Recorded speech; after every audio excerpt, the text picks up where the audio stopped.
আমি যখন প্রেগনেন্ট ছিলাম তখন একজন কমেন্ট করছে আমি দোয়া করি তোর পেটের বাচ্চাটা যাতে মরে যায়। আমি লাইভ কন্টিনিউ করতেছি। দর্শক আপনারা শাড়ি দেখতে পাচ্ছেন, শাড়িটার দাম এত, স্ক্রিনশট নিয়ে অর্ডার করেন। So what?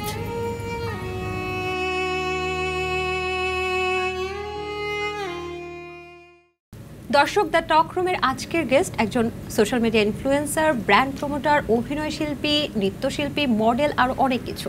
তিনি আবার নিজের ঢোল নিজেই পেটাতে পারেন, প্রমাণ দেখবেন? আজকে দেখিয়ে দেন নিজের ঢোল কিভাবে নিজে পেটায়। আসলে আমি মনে করি যে মার্কেটিং অনেক বড় একটা জিনিস, আর নিজের মার্কেটিং আপনি যত করতে পারবেন মার্কেটে তত আপনার ভ্যালু ক্রিয়েট হবে। বারিশা আপু, এত এত এত আপনার হচ্ছে পদবি, মানে কোনটা রেখে কোনটা বলবো? আসলে আপনি কে? মানে ব্র্যান্ড প্রমোটার, অভিনয় শিল্পী, নৃত্যশিল্পী, মডেল, র্যাম্প মডেল, কি বলবো আমি, বলেন তো?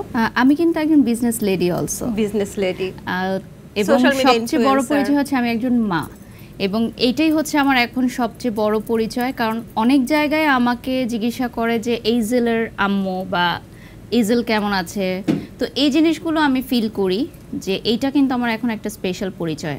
আর সবচেয়ে বড় কথা হচ্ছে যখন আপনি আপনার নামটা তৈরি করে ফেলবেন তখন শুধুমাত্র আপনার নামটাই জরুরি, তার আগে পরে কোনো বিশেষণ আর জরুরি না।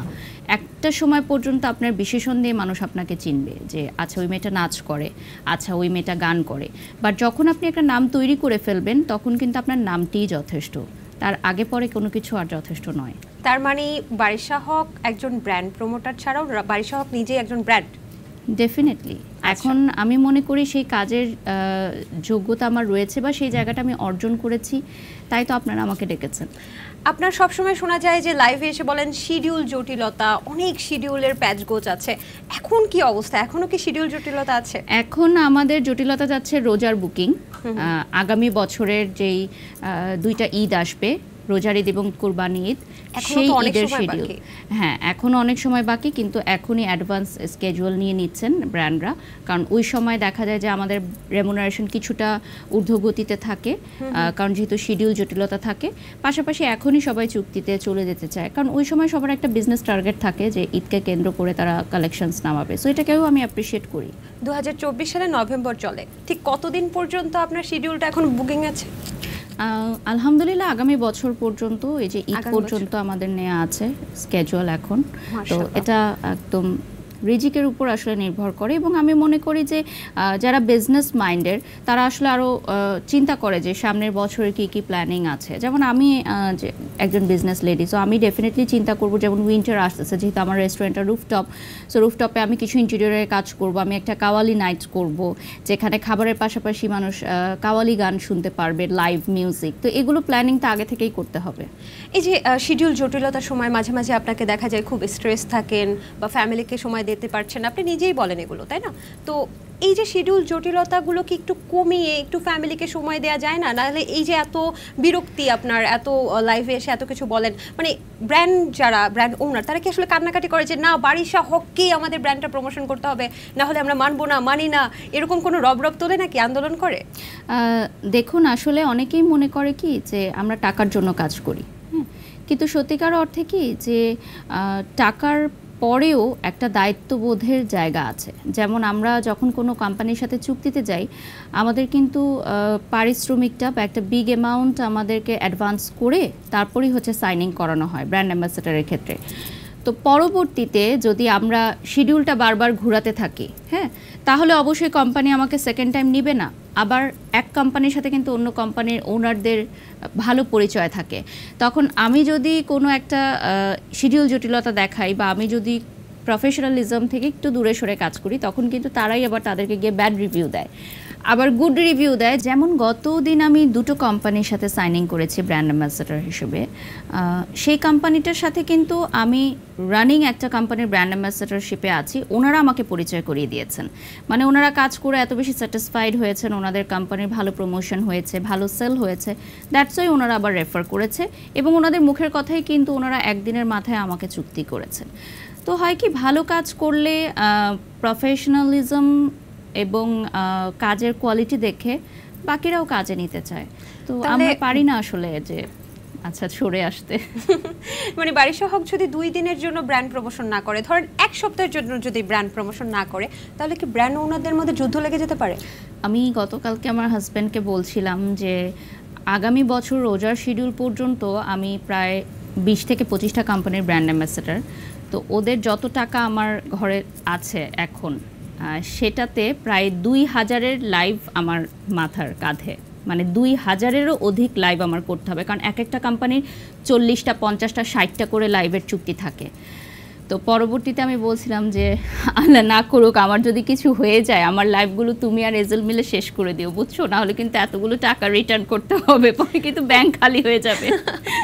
স্ট্রেস লাগে না আপনার? মানে এত প্রেশার নেন কেন? মানে না নিলে কি হবে বলেন তো?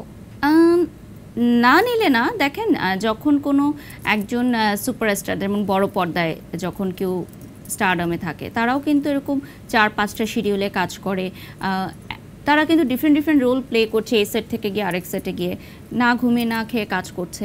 তো যে যখন যে সেক্টরে ভালো কাজ করে তার কাজের প্রেশার থাকবে, এবং কাজ তো সবাই করতে চায়। তো আলহামদুলিল্লাহ যে আল্লাহ আমাকে এত ভালো একটা অবস্থানে রেখেছে যে আমি কাজ করতে পারছি, এবং এই কাজ থেকে আমার যে আর্নটা হচ্ছে সেই আর্নিংটা দিয়ে আরও 10 জনের ফ্যামিলি চলছে, এবং আমি অনেক চ্যারিটি কাজ করি, সেখান থেকে আরও মানুষের উপকার হচ্ছে। তো বলে না যে আল্লাহ রিজিক একজনকে দেয়, সেই রিজিকটা আসলে বিভক্ত করে দিতে হয়। বুঝতে পেরেছি। আপনি একজন সোশ্যাল মিডিয়া ইনফ্লুয়েন্সার, আপনার জীবন থেকে একজন নারী কি ধরনের বিষয় ইন্সপায়ার্ড হবে, বা আপনার জীবন থেকে শিক্ষা গ্রহণ করাটা কি নারীদের স্বপ্ন কিনা? আমি মনে করি যে এখান থেকে মেয়েরা এটাই শিখতে পারবে যে যে কোনো বয়স থেকে আপনি স্টার্ট করতে পারবেন। যেমন আমার প্রফেশন বা আমার ক্যারিয়ারটা কিন্তু একটা সময় মনে হয়েছে যে আমার শেষ, আমি আর হয়তো কিছু করতে পারবো না, এমনকি আমি দেশ ছেড়ে বিদেশেও চলে গেছিলাম, একদম মানে পালিয়ে গেছিলাম যে আমি হয়তো আর কিছু করতে পারবো না। তো পরবর্তীতে 28, 29, 30 এই এজে আসার পর কিন্তু আমি আমার ক্যারিয়ারটা এস্টাবলিশ করতে পেরেছি, এবং এখন আমি বিজনেস সেট আপ করছি। স্পেশালি আমার বেবি হওয়ার পর আমি আরও বেশি কাজ করছি। তো অনেক মেয়েরাই মনে করে যে বিয়ের পর বা বেবি হওয়ার পর বা একটা এইজে যাওয়ার পর হয়তো তাদের জীবন থেমে যাবে, বা তারা হয়তো আর কাজ করতে পারবে না, নতুন করে শুরু করতে পারবে না। যেমন আমি আফটার 30 হচ্ছে বডি ফিটনেসের বিষয়ে একটু মনোযোগী হলাম। এখন আপনার এজ কত? এখন 30+। আচ্ছা, তো মানে 30+ কত সেটা সামনে আমার জন্মদিন, ওটা বলে দিব আমরা। তো পরবর্তীতে আমার জিমে আমার আদার্স যারা জিমমেট আছে ওরা আমাকে দেখে অনেক ইন্সপায়ার্ড হয় যে আপনি 30+-এর পরও চিন্তা করছেন যে না আপনি আবার ফিট হবেন, আপনি আবার ফিটনেস ধরে রাখবেন।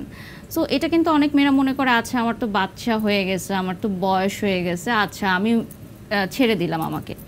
এরকম আসলে না, নিজেকে বাঁচতে হবে, নিজেকে ভালোবাসতে হবে। আমি একটা টাইমে অন্যদেরকে ভালোবাসতাম, অন্যদের জন্য অনেক কিছু করেছি, ইন রিটার্ন আমি কিছুই পাইনি। বাট যেদিন থেকে আমি নিজেকে ভালোবাসা স্টার্ট করেছি সেদিন থেকে আমি দেখলাম যে পুরো পৃথিবী আমার দিকে তাকিয়ে আছে। এখন কি আর কাউকে ভালোবাসেন না? ভালোবাসতে ভয় পান? না, বিষয়টা সেরকম না। বিষয়টা হচ্ছে যে আরেকজনকে ভালোবাসার আগে সবচেয়ে বেশি নিজেকে ভালোবাসতে হবে। যেমন আমি এখন আমার কাজের ব্যাপারে আরও ফোকাস হয়েছে আগের চেয়ে, আমার ক্যারিয়ারের ব্যাপারে আরও সচেতন হয়েছে। যেমন আগে যখন আমি টেলিভিশন ইন্ডাস্ট্রিতে কাজ করতাম আমি একাধারে অনেক মাল্টিপল কাজ করেছি, কখনো নাচ, কখনো গান, কখনো র্যাম, কখনো হোস্টিং। মানে কোনো প্রোগ্রামে গেলে বলতো যে আচ্ছা বারিশকে দিয়ে তো নাচও করানো যাবে, অ্যাক্টিংও করা যাবে, হোস্টিংও করা যাবে, কিছু একটা করাই নিব। বাট দ্যাট টাইম আমার মনে হয়েছে যে আসলে আমার গোলটা কি, আমি কি হতে চাই, বা আমার পরিচয়টা কি হবে। আমি এত কাজ করছি কিন্তু আমার পরিচয়টা কি। তো এটাই আসলে যে কাজের ব্যাপারে আরও ফোকাস হতে হবে। যেমন আমি এখন এই প্রমোশনাল সেক্টরে এসেছি, আমি কিন্তু আদার্স কাজগুলো কমিয়ে দিয়েছি, কারণ আমি মনে করি একটা পরিচয়কে নিয়েই আপনার এগিয়ে যেতে হবে এবং যেখানে আপনি নাম্বার 1 থাকবেন। বাহ, চমৎকার চমৎকার।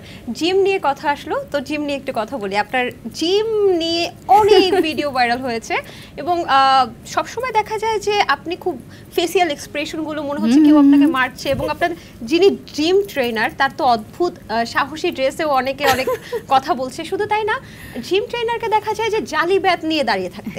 আপনাকে কি মানে ভুল টুল করলে মারে? আর আপনার ফেসিয়াল এক্সপ্রেশন দেখলেও তো মনে হচ্ছে যে কেউ আপনাকে মারছে।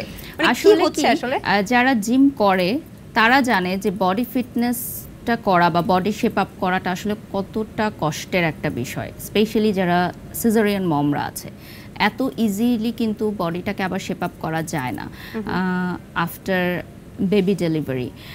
আর আমার জিম ট্রেনার কিন্তু ইতালিতে ছিলেন, উনি একজন ইন্টারন্যাশনাল ট্রেনার এবং ওনার পদ্ধতিগুলো একদমই ডিফারেন্ট আদার্স জিম থেকে বা আদার্স ট্রেনারদের থেকে একদমই ডিফারেন্ট।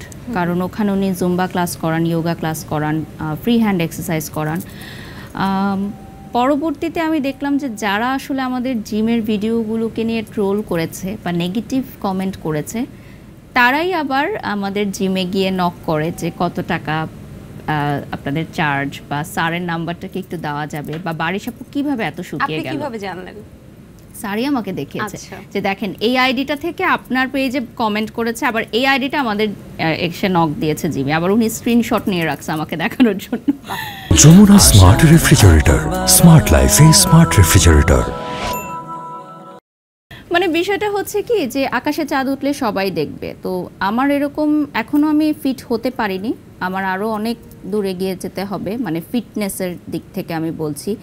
তো আমার ট্রেনার বলেছে যে আরও 1 or 2 ইয়ার আমাকে আরও টাইম দিতে হবে।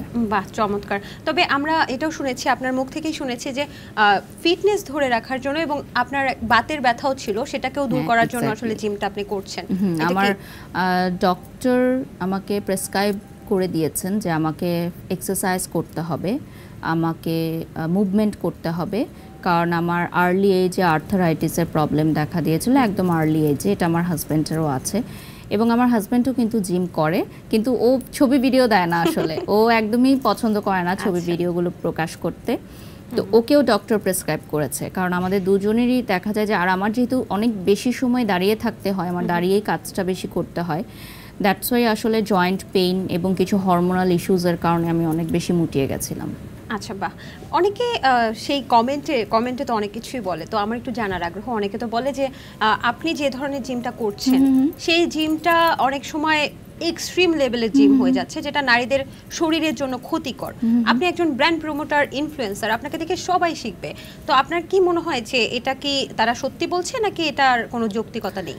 এখন দেখেন, আমরা যখন স্কিন কেয়ারের লাইফ করি, আমার স্কিন ড্রাই, আপনার স্কিন অয়েলি, হ্যাঁ, তাহলে আমি এখন কি করতে পারি? আপনার অয়েলি স্কিনটা তো আমি নিতে পারবো না, রাইট? আমি সবগুলো স্কিন কেয়ার দেখাবো যে ড্রাই স্কিনের জন্য এটা, অয়েলি স্কিনের জন্য এটা, এটা সেন্সিটিভ স্কিনের জন্য আপনাকে পিক করতে হবে। ঠিক তেমন এক একজনের বডি ফিটনেস, বডি মেটাবলিজম এবং এক একজনের ফিটনেসের টার্গেট এক এক রকম। আমি যেমন এক্সট্রিম ফ্যাট বার্নের কোর্সগুলো করি স্যারের কাছে, কারণ আমার হচ্ছে খুব দ্রুত সময়ের মধ্যে আমার বডি শেপ আপ করতে হবে। পাশাপাশি আমি একজন সিজারিয়ান মম, আর আমার মেটাবলিজম যেরকম, আমার এনার্জি যেরকম, আমাদের জিমে অনেক ছেলেরাও আছে। কালকে একটা ছেলে আমাকে বলছিল যে আপনার এনার্জির সাথে আমরা পারি না, হ্যাঁ। তো যখন আমাদের জুম্বা ক্লাস হয় তখন আর কি কথা বলছিল।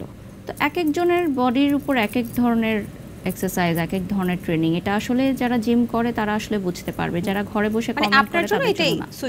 হ্যাঁ, এটা যদি ট্রেনার মনে করে ডেফিনেটলি ফাইন, আর সেটা তো মানুষ মানে অনেস্টলি দেখতে পাচ্ছে যে আমার কতটা পরিবর্তন হয়েছে। তবে একটা প্রশ্ন কিন্তু উত্তর পাইনি। শুনেছি যে আপনার জিম ট্রেনার অনেক কড়া, আপনি বাসায় যেতে চান, অনেক সময় বাসায়ও যেতে দেয় না, বলে না শেষ করে তারপর যেতে হবে। ওই যে লাঠি নিয়ে, কি জানো, বেতের লাঠি নিয়ে যে দাঁড়িয়ে থাকা, আপনাকে কি মারে আসলে? দুষ্ট মানে মজা চলে জিজ্ঞেস করলাম। আমি বলি যে স্যার আপনি আমাকে মারবেন, কারণ কি একটা কথা আছে না যে যে গুরুদের বেতের বাড়ি না খেলে শিষ্যরা শিখে না, ঠিক তেমন। খেয়েছেন এখন পর্যন্ত? যেমন আমার যেই নাচের গুরু আছেন শ্রদ্ধেয় আমিরুল মুনির স্যার এবং শ্রদ্ধেয় পার্থপ্রতিম স্যার, ওনারা কিন্তু আমাকে একদম আর্লি স্টেজে অনেক বকাঝকা করেছেন, এবং আমি কিন্তু বলতাম যে স্যার করবেন, আমাকে করবেন। আমি তো ঘুঙ্গুরও পড়তে পারতাম না, তো ওটা পড়তে পারতাম না কেন, ওটার জন্য আমাকে বকা দিত। তো এটা তো দরকার, মানে শিষ্যরা যদি মনে করে যে গুরুরা কখনো কিছু বলতে পারবে না, এটা কিন্তু ভুল। ডেফিনেটলি তারাই আমাদের ভুলগুলো ধরিয়ে দিবে। তার মানে আজকে বুঝতে পারলাম বারিশা হকের জিম ট্রেনার তাকে মাঝে মাঝে বেতের লাঠি দিয়ে মারেও। হ্যাঁ, কালকেও খেয়েছি। মার খেয়েছেন? ব্যথা পান না? ওভাবে দেয় না তো, আর দুষ্টমি করে দেয় না? আচ্ছা আচ্ছা, ব্র্যান্ড, আপনি কোনো কোম্পানির ব্র্যান্ড অ্যাম্বাসেডর হলে অন্য ব্র্যান্ড প্রমোটাররা কাজ করবে না, এমন একটা বয়কট রব তুলেছে। সব সময় মানুষ আপনাকে নিয়ে বয়কট রব তোলে কেন? মানে আপনাকে কি অন্যরা হিংসা করে? এটা তো ওরাই বলতে পারবে ওদেরকে। মানে আপনি কি মনে করেন, আপনার কি ধারণা? এখন দেখেন এটা যারা আসলে বলে থাকে তাদেরই লস, আমার কিন্তু কোনো লস না, কারণ আমি এই কথা বলিও না। আমি যারা এই কথা বলে তাদেরকেই ব্র্যান্ড বাদ দিয়ে দেয়, কারণ ব্র্যান্ড আলটিমেটলি তাকে নিয়েই কাজ করবে যে ভালো কাজ করে বা যাকে দিয়ে ব্র্যান্ডের প্রমোশন হয়, যাকে দিয়ে ব্র্যান্ডের সেল হয়। আর অনেকেই এই কথাটা অনেকের মুখ থেকেই আমি শুনেছি যে আমি নাকি সিন্ডিকেট তৈরি করে রেখেছি, যে অন্যদেরকে আমি কাজ করতে দেই না বা কোম্পানিতে ঢুকতে দেই না। মাফিয়াও বলা হয় আপনাকে? হ্যাঁ, সেটাও আমি জানি। আমি ব্র্যান্ড প্রমোশন সেক্টরে ডন হয়ে আছি, মাফিয়া হয়ে আছি। তো একটা কথা কি, এই সেক্টরটা তো মানে কোনো গুন্ডাগিরি করার সেক্টর না। This is all about business and marketing. এখানে প্রতিটা মিনিটে কোটি কোটি টাকা কাউন্ট করা হয়। যারা হচ্ছে বিজনেস পার্সনরা আছেন তাদের প্রতি মিনিটে ট্রানজ্যাকশন হয় কোটি টাকা। তো তারা যখন কোনো একজন পার্সনকে তাদের বিজনেসের ফেস করবে বা প্রমোশন করাবে বা ব্র্যান্ড অ্যাম্বাসেডর করবে, এমনি এমনি করে দিবে না। আমার চেহারা দেখে কেউ কাজে নিবে না আমাকে। আচ্ছা, ঠিক আছে, আমার যোগ্যতা, আমার গুণ, আমার প্রফেশনালিজম সব কিছুর একটা কম্বিনেশন, এবং ব্র্যান্ড তাকে নিয়েই কাজ করবে যাকে নিয়ে ব্র্যান্ড কাজ করতে চায়। কিন্তু তারা কি মানে অন্য ব্র্যান্ড প্রমোটাররা তাহলে কি নিয়ে হিংসা করে বারিশা হকের? তার সৌন্দর্য, তার কথা বলার ধরন, নাকি তার প্রমোশনে সবকিছু সেল হয়ে যাচ্ছে, এরকম কিছু? মানে কি আসলে আপনার মধ্যে আছে যেটা নিয়ে হিংসা করছে? এটা আসলে আমি কখনো জানতেও চাইনি। ব্র্যান্ড ওনাররা যখন, আমার মনে হয় আমি আসলে তাদেরকে নিয়ে কখনো চিন্তাই করি না। আপনার সময় নেই চিন্তা করার? না, সময় নেই না, আমার মনে হয় ওয়েস্ট অফ টাইম। কারণ হচ্ছে আমি যেটুকু সময় তাকে নিয়ে চিন্তা করব, সেটুকু সময় আমি যদি আমাকে নিয়ে চিন্তা করি, আমি নিজেকে ডেভেলপ করতে পারবো। এবং সবচেয়ে বড় কথা হচ্ছে যে দিন শেষে কাজ শেষ হওয়ার পর আমার কিন্তু আমার মেয়েকেও সময় দিতে হয়, এটাও কিন্তু আমার একটি বড় কাজ। তো আমি কিন্তু কখনোই ফ্রি টাইমে থাকি না। পাশাপাশি যেমন প্রতিদিন বের হওয়ার আগে সারাদিন আমার বাসায় কি কি হবে সব কিছু ইনস্ট্রাকশন দিয়ে রাখতে হয়, এবং ফোনেও সবসময় আপডেটেড থাকতে হয় যে কাজগুলো হলো কিনা বা এই কাজগুলো করলো কিনা। তো আরেকজনকে নিয়ে যে সময়টা আমি চিন্তা করব, সেই সময়টা আমি যদি নিজেকে নিয়ে চিন্তা করি তাহলে আমি নিজেকে অনেক ডেভেলপ করতে পারবো, এটা আমি মনে করি। বাহ, চমৎকার। আমরা কথা বলছিলাম যে আপনাকে অনেকে বলে যে ব্র্যান্ড প্রমোটারদের মাফিয়া বা সিন্ডিকেট তৈরি করে রাখেন। তো আপনার নামে কিছু অভিযোগ আছে, আপনি যদি আমাকে একটু সময় দেন আমি সেগুলো আপনাকে বলবো। আমি জানি বারিশা হক কখনো কোনো কিছুই ভয় পান না, তিনি সবকিছু ক্লিয়ার করেন, সবকিছু স্পষ্ট করেন, এবং আশা করছি আজকের অনুষ্ঠানেও স্পষ্ট করবেন। আপনি আমাকে সময় দেন, আমি আপনাকে একে একে পড়ে শোনাবো। মানে শুনিয়ে কি লাভ? শুনিয়ে কোনো লাভ নেই, মানে আমরা আসলে জানতে চাই। আমিও তো আপনার একজন ফ্যান, সো ফ্যান হিসেবে, ভক্ত হিসেবে বারিশা হকের কাছ থেকে আমাদের এই বিষয়গুলো আসলে জানার খুব ইচ্ছা, খুব আগ্রহ। আপনার সম্পর্কে যে প্রথম যে অভিযোগটা আছে সেটা হচ্ছে আপনি কোনো প্রমোটার বা কোনো ইনফ্লুয়েন্সার যদি আপনাকে নিয়ে ভিডিও করে বা কোনো ওনার যদি ব্র্যান্ড ওনার যদি ভিডিও করে, তাকে আপনি হ্যারাসমেন্ট কল দেন, বিভিন্ন মানুষকে দিয়ে কল করে তাকে থ্রেট দেন এবং সেটাকে বন্ধ করার জন্য থ্রেট দেন এবং বিভিন্ন গালাগালিও করেন। Is it true or false? তাহলে কেন কোনো ভিডিও প্রকাশ হলো না? তারা শুধু এসেই বলে যে ফেক কল দিয়েছে, ফেক হ্যারাসমেন্ট করেছে, তাহলে ভিডিওটা প্রকাশ করে দেন আপনারা, প্লিজ ডু ইট। আপনারা কেন কল রেকর্ড করে রাখেন না? আমার কাছে তো আননোন নাম্বারে কোনো কল আসলেই আমি রেকর্ডে দিয়ে দিই, আপনারাও করেন, করে আপলোড দিয়ে দেন আমার ভয়েস সহ, প্লিজ ডু ইট, আরও ভাইরাল হতে পারবেন। আচ্ছা, আপনাকে নিয়ে কথা বলে তাহলে ভাইরাল হওয়া যায়? ডেফিনেটলি, এজন্যই তো কথা বলে। তাহলে কি আপনি viral queen? Definitely I am. Okay, আপনার সম্পর্কে দ্বিতীয় অভিযোগ হচ্ছে আপনি ফেক বা স্ক্যামার গ্রুপ প্রতিষ্ঠানকে প্রচার করছেন, এবং আপনি জানেন এটা নিয়ে কথা বলেছে নুসরাত ফারিয়ার বোন মারিয়াও কথা বলেছে, যদি ভুল না করে থাকি। ওনার ব্যাপারে তো কেস চলছে অলরেডি, আমরা এই ব্যাপারে জানবো। আমি একটু শেষ করছি অভিযোগগুলো। এবং আপনি নাকি তাকে বলেছেন টাকার জন্য আপনি সব কিছু করতে পারেন, এবং আপনার সম্পর্কে জুয়ার অ্যাপস প্রমোশনের একটা ব্যাপার আছে, কথা উঠে এসেছে, এবং আপনি টাকা নিয়ে একটা নারী উদ্যোক্তার প্রোডাক্ট প্রমোশন করার কথা বলেছেন, পরবর্তীতে করতে পারেননি, কিন্তু তার টাকা কেটে রেখেছেন। এটা নিয়ে আমরা আসলে অনেক কথা শুনেছি, আপনি এগুলোকে ক্লিয়ার করেছেন, কিন্তু এত এত অভিযোগের ভেড়েও যেটা হচ্ছে যে আপনি অভিযোগগুলো, মানে এই অভিযোগগুলোতে কি বলবেন আসলে? যে সালমান মুক্তাদিরও, আমাদের জনপ্রিয় কন্টেন্ট ক্রিয়েটর সালমান মুক্তাদিরও কিন্তু এই স্ক্যামার গ্রুপটাকে নিয়ে একটা পোস্ট করেছে। যে আমাকে করতে হবে আরো। এক নাম্বার, আমি প্রত্যেকটা পয়েন্টই আপনাকে ধরে দিচ্ছি, প্রত্যেকটাই আমার অ্যানসার রেডি আছে। এক নাম্বার হচ্ছে নুসরাত ফারিয়ার বোন যে কথাটা আপনি বললেন, ওনার সাথে সেই গ্রুপের দণ্ড রয়েছে পার্সোনাল, সেটার জন্য কিন্তু আমি দায়ী না। আপনার সাথে আরেকজনের ব্যক্তিগত দণ্ডের কারণে আমি আজকে আপনার শোতে আসবো না, এটা তো হবে না, রাইট? 1 নম্বর পয়েন্ট। 2 নম্বর পয়েন্ট হচ্ছে সেটা আইনিভাবে কেস চলছে, তো সেটা বিজ্ঞ আদালত বিচার করবেন, সেটা আমি বিচারক না। আমি আমার কাজ করব, আমি আমার প্রমোশনাল সেক্টরে কাজ করব। গেল। সেকেন্ড যেটা আপনি বললেন যে সালমান মুক্তাদিরের যে বিষয়টা, ওটা ছিল একটা ফেক আইডি এবং ফেক প্রোফাইল, যেটা পরবর্তীতে জিডি করে বন্ধ করানো হয়েছে এবং সালমান মুক্তাদির পরবর্তীতে সেই পোস্টটা ডিলিটও করে দিয়েছে। মানে কাদের ফেক প্রোফাইল? মানে এক্স্যাক্টলি ওনাদের ফেক একটা হোয়াটসঅ্যাপ ছিল। তাহলে কি তারা স্ক্যামার গ্রুপ না? না, সেটা ফেক হোয়াটসঅ্যাপ খুলে তারা বিভিন্ন মেয়েদেরকে এ ধরনের প্রস্তাব দিচ্ছিল, পরবর্তীতে সেটা কেস করে জিডি করে ক্লোজ করানো হয়েছে এবং সেই জিডির কপিও আমাকে দেখানো হয়েছে, কারণ এটা নিয়ে আমি কথা বলেছিলাম যেটা ট্রু আর ফেক। দেন সেকেন্ড যে আপনি বললেন যে কেউ একজন লাইভে এসে বলেছে যে আমি টাকার জন্য কাজ করি, তাহলে উনি কি ফ্রিতে কাজ করেন? আপনি এখানে হোস্টিং করছেন, আপনি কি ফ্রিতে করছেন? সবাই টাকার জন্য আমরা কাজ করছি, রাইট? আর এটা উনি ওনার ভাষ্যটা বলেছেন, এটা তো আমি বলিনি কখনো লাইভে এসে যে আমি টাকার জন্য কাজ করি। আমি কাজ করি কারণ আমি কাজকে ভালোবাসি, আমি কাজকে সম্মান করি, এবং এটার বিনিময়ে এই যে সময়টা তারা নিচ্ছে এটার জন্য আমাকে ডেফিনেটলি পারিশ্রমিক দিতে হবে, কারণ এটাই আমার পেশা, এটা দিয়ে আমার সংসার চলে। অ্যান্ড থার্ড যেটা আপনি বললেন যে একজন উদ্যোক্তার টাকা কেটে রাখার যে প্রসঙ্গটা, সেটা হচ্ছে যখন কেউ প্রোডাক্ট দিতে লেট করে বা ওনাদের গাফলতি হয়, তখন আমরা যে শিডিউলটা দিয়ে থাকি সেই শিডিউলের কারণে 50% অ্যামাউন্ট ডেমারেজ রেখে বাকিটা রিটার্ন করা হয়। যেমন এরকম অনেক গ্র্যান্ড ওপেনিং বা শোজ হয়ে থাকে যেটা অন ডেটে হয় না, পরবর্তী ডেটে হয়, তখন যে অ্যাডভান্সটা আমাদেরকে করা হয়ে থাকে সেটা আমাদের ওই নির্দিষ্ট শিডিউলটা যেহেতু লক করা হয়ে থাকে, তো ওই শিডিউলে তো আমরা অন্য কোনো কাজ নিতে পারি না। সো ডেফিনেটলি আমাদের ডেমারেজ অনুযায়ী 50% অ্যামাউন্ট কেটে রাখা হবে। এটা হচ্ছে ইন্টারন্যাশনাল রুলস, যেটা অনেকে ফলো করে না, আমি ফলো করি, আমার সাথে কাজ করতে হলে। ইন্টারন্যাশনাল ব্র্যান্ড প্রমোশনের রুলস এটা না, ব্র্যান্ড প্রমোশনে না, যে কোনো আর্টিস্ট সেক্টরে, যে কোনো সেক্টরে যখন আপনি কাজ করবেন আপনার শিডিউল নেওয়া হয়েছে, তার মানে আপনি ওই সময়ে আর অন্য কোম্পানিকে শিডিউল দিতে পারছেন না, তার মানে ওই টাইমটা আপনার লস হচ্ছে। এবং প্রতিটা মিনিট আমার জন্য অনেক গুরুত্বপূর্ণ, এটা হয়তো অনেকেই জানে না, সো আজকে আমি এটা বলে দিলাম। আর এই বিষয়টা যদি একটু বলতেন যে জুয়ার অ্যাপটা প্রমোশন করার ব্যাপারে। এটা নিয়ে অলরেডি আমাদের কেস হয়েছে, আমি নিজেই ওই প্রতারণা চক্রের বিরুদ্ধে জিডি করেছি, মামলা করেছি এবং ওটা স্টপ করানো হয়েছে। এবং আমি নিজে প্রতারণার শিকার হয়েছি, কারণ তারা আমাকে এটা জানায়নি যেটা একটু ভিন্ন ধর্মী অ্যাপ ছিল।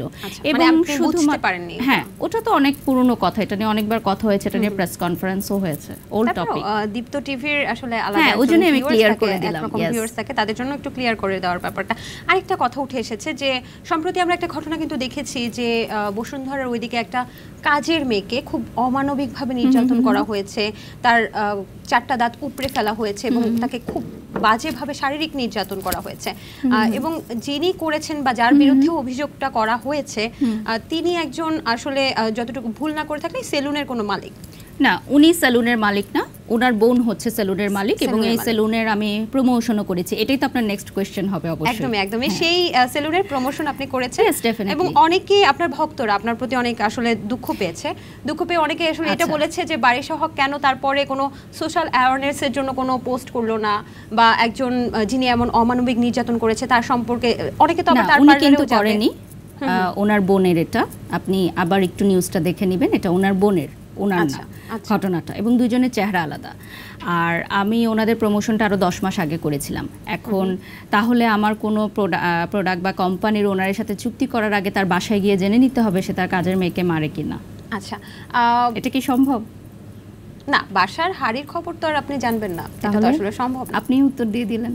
একদমই আমরা আসলে বিষয়গুলো ক্লিয়ার হচ্ছে। হ্যাঁ, সেটাই, মানে মানুষ যখন কথা বলে কোনো কিছু তারা ভাবনার বাইরে থেকে এসে কথা বলে, বাট আমরা ডেইলি হচ্ছে কতগুলো ব্র্যান্ড ডিল করি, আমি হচ্ছে পার ডে হয়তো 8 থেকে 9টা লাইভ করি, অর্থাৎ 8 থেকে 9টা কোম্পানির আমি কাজ করছি, আমি চুক্তিতে আছি এতগুলো কোম্পানির। কে কার ঘরে কি করছে, কার সাথে তার স্বামীর সম্পর্ক কেমন, তার সাথে তার কাজের লোকের সম্পর্ক কেমন, সরি টু সে আমি কাজের লোক উচ্চারণ করছি, আমি কখনোই তাদেরকে এই চোখে দেখি না। আমি সবসময় মনে করি তারা আমাদের ভাই বোনের মতোই, এবং তারা আমাদের এখানে যে কাজটা করতে আসছে সেটা আসলে আমারই করার কথা, যেহেতু আমি করতে পারছি না তাই তাকে আমি রেখেছি আমার হেল্পিং হ্যান্ড হিসেবে। সো তারও কিন্তু একটা গুরুত্বপূর্ণ ভূমিকা রয়েছে এভরিডে আমার লাইফের ক্ষেত্রে। তো আপনি যেহেতু বলেন এজন্য আমি আসলে এই ওয়ার্ডটা ইউজ করলাম। তো আমার কাছে বিষয়টা খুবই দুঃখজনক লেগেছে, কিন্তু আমি কোনো পোস্ট কেন করিনি, কারণ আমি যখন সেই কর্ণধারের সাথে কথা বললাম পার্লারের বিউটি স্যালন ওনার সম্পর্কে, উনি আমাকে আসলে অনুরোধ করেছিলেন যে এই টপিকটা নিয়ে আপু আপনি কথা বলেন না, কারণ কথা বলে অনেকে নেগেটিভলি নিবে, জিনিসটা আরও বেশি ভাইরাল হবে। আর নিউজে কিছু কিছু জায়গায় ওনাকে মেনশন করা হয়েছে, কিন্তু আসলে উনি এটার সাথে জড়িত ছিল না। মানে ওনার বোন, এটা বোন হচ্ছে এটার মালিক, তাও আবার কাজিন, ওকে, নট যে আপন বোন। কিন্তু আপনার প্রমোশনে কি ওই নারী যার উপর উনি ছিলেন না, উনি কেন থাকবেন? আচ্ছা ঠিক আছে, আমরা এই বিষয়টা তো বুঝে গেলাম। পরবর্তীতে আমাকে যখন কেউ রিকোয়েস্ট করবে, তো তার রেসপেক্টের জায়গা থেকে আমি কোনো পোস্ট করিনি, দ্যাটস ইট। আচ্ছা, আবার অভিযোগ, আজকে সবকিছু ক্লিয়ার করছি আমরা। আপনি দুইবার নাকি কেক নিয়ে একটা ব্যাপার উঠেছে, একবারই এসেছে, আমি একটু বলি, আবারও বলছি, কোনো সমস্যা নেই। কেক নিয়ে একটা স্ক্রিনশট ভাইরাল হয়েছে যে আপনি কেক চাচ্ছেন তাদের থেকে, এবং অনেকে বলছে এটা ডিজিটাল ভিক্ষা। কথা হচ্ছে বাড়ি সহক আসলে 1 ঘন্টা বা 1 মিনিটের জন্য এত পারিশ্রমিক নেয়, কিন্তু কেন 1000 টাকা বা 2000 টাকার কেকের জন্য? উত্তর তো আপনারাই বলে দিচ্ছেন, কেকের জন্য আসলে মেসেজ না করছে। এবং এমনও আছে যে আপনাকে ফ্রেম পাঠানো হয়েছিল, ভুল ফ্রেম পাঠানোর জন্য আপনি সেটাকে পেজে প্রমোশন করেননি। হ্যাঁ, ডেফিনেটলি, কারণ আমাকে আবার অন্যরাই বলে যে আপু এমন কিছু রিভিউ আপনি কেন পোস্ট করেন যখন আমরা ওটা কেনার পর আমরা প্রতারিত হব। আচ্ছা, পরবর্তীতে আমি চিন্তা করলাম যে যেহেতু ওই পেজ আমাকে পোস্ট, মানে যে পোস্টারটা তারা মেক করে দিয়েছে সেখানে আরেকটা নাম লেখা, মানে বিবাহ বার্ষিকী বা বিয়ের আরেকটা নাম লেখা, কিন্তু পরবর্তীতে তো আপনাকে আবার সঠিক প্রোডাক্টটা পাঠানো হয়েছে। আমি তাকে যখন নক দিলাম যেটা ভুল হয়েছে, তখন আমার মনে হয়েছে যে এই কোম্পানিকে যদি আমি প্রমোট করি, পরবর্তীতে যদি কেউ টাকা দিয়ে এ ধরনের ভুল কোনো কিছু চলে আসে, তখন সেটা আমার উপর দায়ভার পড়বে। আর ওটা আমি পোস্টও করেছি এবং কমেন্ট বক্সে আমি লিঙ্কও দিয়ে দিয়েছি। তো আর এটা কোনো পেইড প্রমোশন ছিল না, এটা পিআর ছিল। এবং পরবর্তীতে কিছু ঘটনা ঘটার পর আমরা আসলে পিআর নেওয়া টোটালি রূপে বন্ধ করে দিয়েছি। তো 1-2 জনের জন্য আসলে অনেকেই ভুক্তভোগী হতে হয়। এবং একটা সময় আমি অনেক উদ্যোক্তাদের ফ্রি কাজ করেছি, যেমন ওই কেকের বিষয়টা আপনি বললেন। আমি কিন্তু একটা কেকের ছবি পোস্ট করার জন্য বা একটা খাবার খাওয়ার জন্য আমি পারিশ্রমিক নিয়ে থাকি, কারণ ওটা আমি রিভিউ করছি।